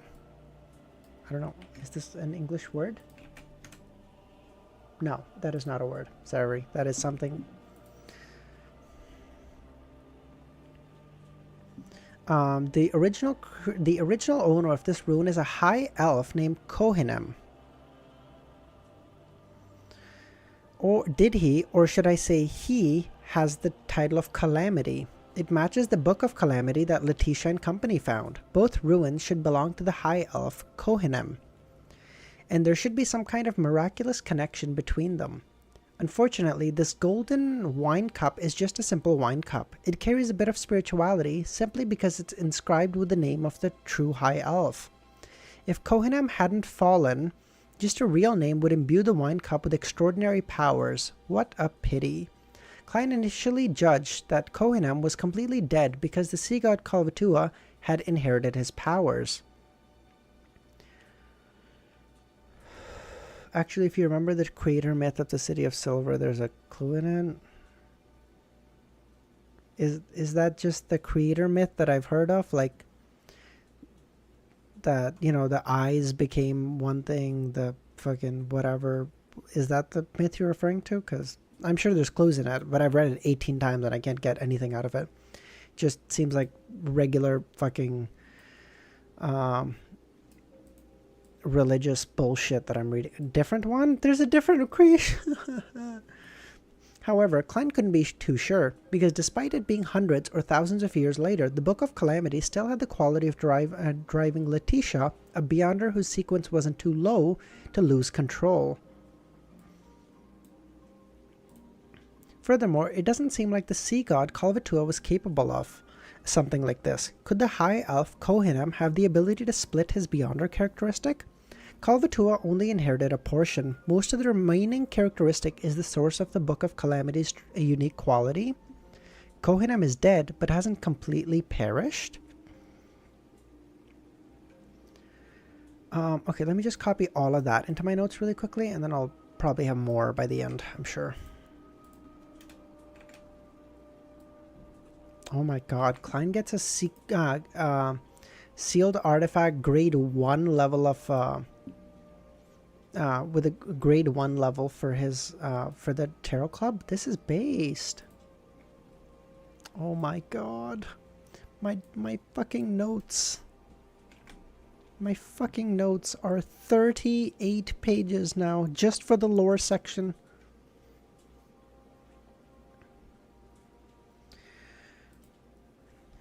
Of course, Kalvatua, who swallowed Kohinem's Beyonder characteristic, was just a beast without intelligence. No one knows what happens at that time. Perhaps some of the characteristics were lost and formed a sealed artifact. After Kalvatua's defeat, it fell into the hands of the Church of Storms. Yes, I'll ask the little son via the world at the Tarot Club next week. He should know who Kohinem is. Actually, there's no need to ask. He'll be offering 2 pages of ancient god legends. Hopefully there'll be a detailed description of high elves next time. After thinking it through, Klein stuffed the wine cup into his body. After all, this was made of gold. Even if the high elf Kohinem wasn't dead and had some sort of connection, the Grey Fog could still block him out. I feel like Klein is one day gonna run into a deity that somehow can't be blocked by the Grey Fog, and he's gonna be like, fuck! After a thorough check, and seeing that there was nothing of note, Klein quickly flew back outside and picked up the black hardwood cane before wiping any traces of the battle. Because Klein has just taken it for a fact that the Grey Fog can block everything. But nothing is omnipotent in this world, clearly, because fucking gods die all the time.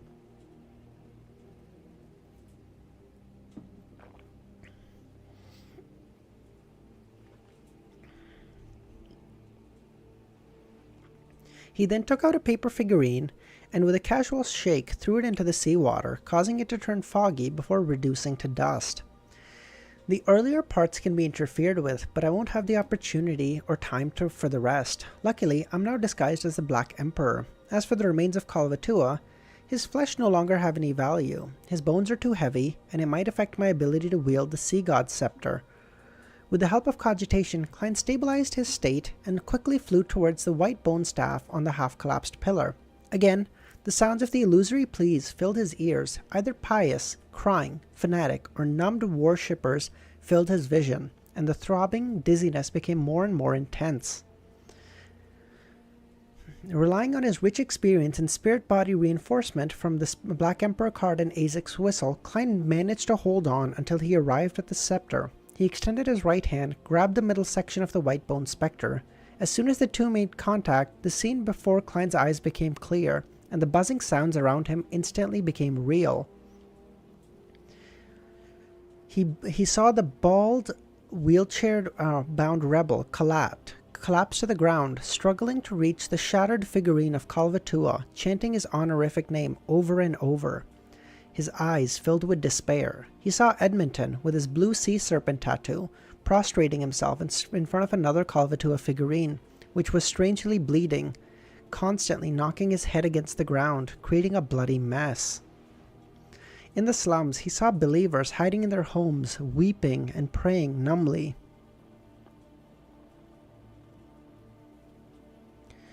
Klein's black armor couldn't support his body anymore, as it quickly collapsed. At the same time, his solidified muscles tightened as he exerted strength with his hand.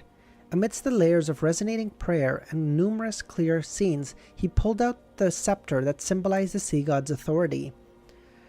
The seawater in the ruins surged violently, either churning or transforming into a whirlpool. Klein calmly held onto the sea god's scepter with his pitch-black crown before vanishing and returning above the gray fog. Let's go!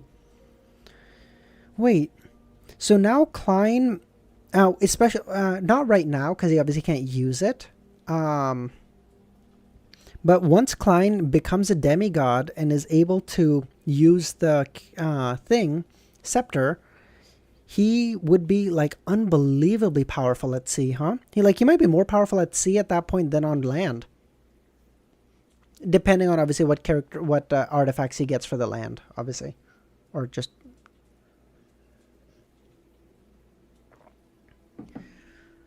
When the familiar towering palace entered his sight, the sounds of the praying and the hallucinatory scenes had already disappeared.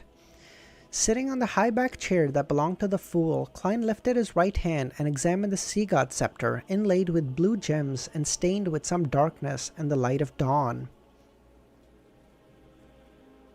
Countless points of light floated around the sealed artifact. Each point of light seemed to be corresponding to a praying belief. This caused the milky white body of the spectre to glow with psychedelic and holy streams of light.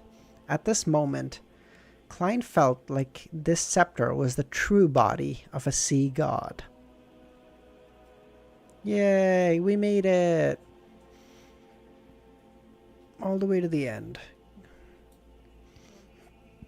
The scepter is now a prayer helpline for Klein.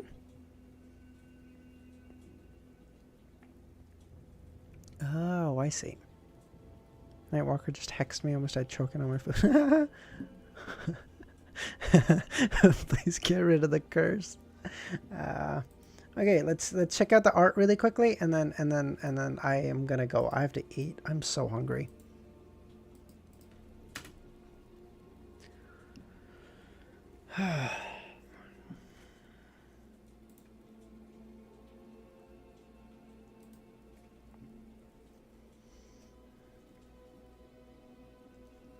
starting from up here. Edwina Edwards. Oh, she looks so cute. And you would never suspect that's a pirate with a 32,000-pound bounty or whatever. Oh my god, she looks so pretty here. What the fuck? Her eyes are blue here. I don't know why I thought they were green here. This looks so good. Oh my god, this is the... there are very few times I like the official like Taiwanese art better, but like I like this one way better. This is also very good. This is so cute. She looks so pretty. After you eat, you should join us in Minecraft. I have to go pick up my niece once I eat, but then once I get back, I'd be happy to, Romero. Yeah, fuck yeah. If you guys are still on by then. If not, I will log on and start mining. Gearman and Alger. Very cool. Missing, wanted. Alger looks so cool here. What the fuck? I couldn't find Confused Danitz in his stream. What a pity. What the fuck is this?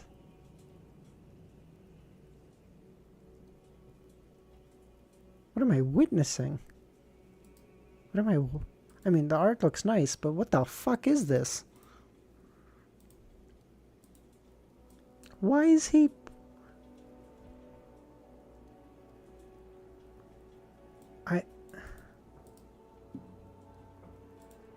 Why does Gearman have two different color eyes? What is happening? Why is he looking away? Why is he shy? Why is he blushing? I have so many questions. The Fuji... What is that, Kami?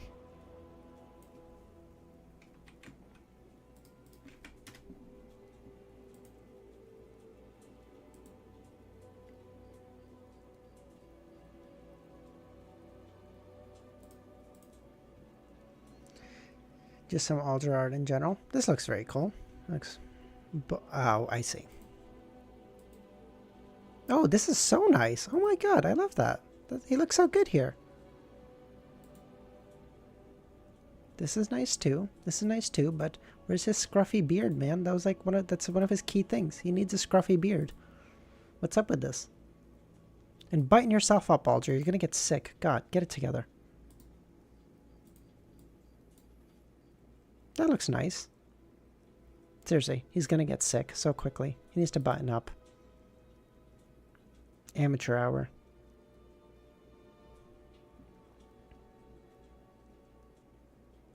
But very nice art in general. Like everything is so detailed. The sails, the rain, the fucking everything. It looks like a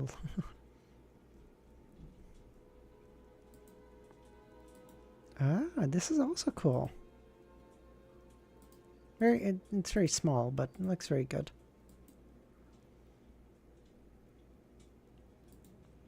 Oh, I'm so dark and mysterious. Everyone should leave me alone. I prefer to be alone. Oh. Danitz. Wow, that is really good. Username back right at the end. How's it going, man? I was supposed to end stream 25 minutes ago, but then I read an extra chapter and did some shenaniganery, also known as this is so good. I love this. This is so good. Klein looks so worried. He's like, oh, for fuck's sakes. I love this. What the... I mean, that looks really nice, but that's so tiny I really can't see anything. I know I can open it in another tab, but thank me later. Yes, thank you, Nightwalker. Very, very good. Edwina Edwards. Oh, this does look so good.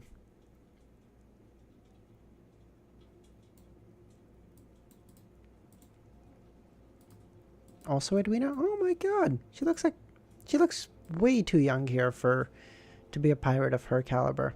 She looks like a child. Username, just missed the... Yeah, the tiny one is a crop of a massive pic. That's what... Oh, I see. The third pic is a mistake, I swear. Yeah, okay. Okay, Nightwalker, I can preview it. I don't What the fuck is... Oh, this is the spirit world. I see. You do not want to see Gio's art from the same set. I believe you. I believe you. My god. Okay, I figured she was big. I did not know she was that big. Jesus. Super young look. Yeah, I don't want to see that. Clouds with eyeballs on it. Man, this looks so cool. God damn. This is so dope. If this was a bigger quality one, I would love to have this at the bottom of the stream. That looked dope as fuck. Ah, the headless.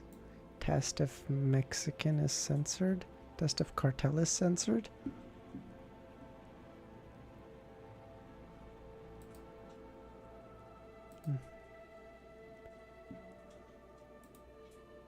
Yeah, like I don't think it's censored, dude.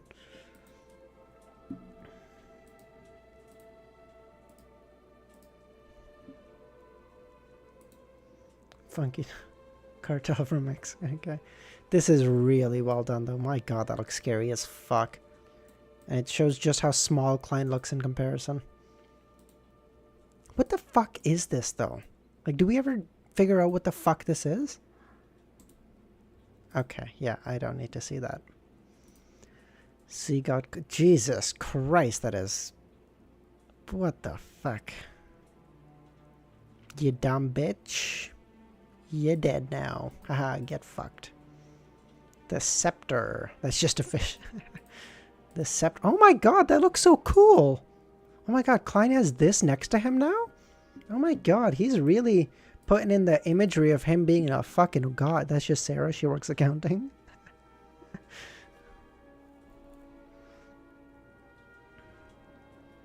This is so good.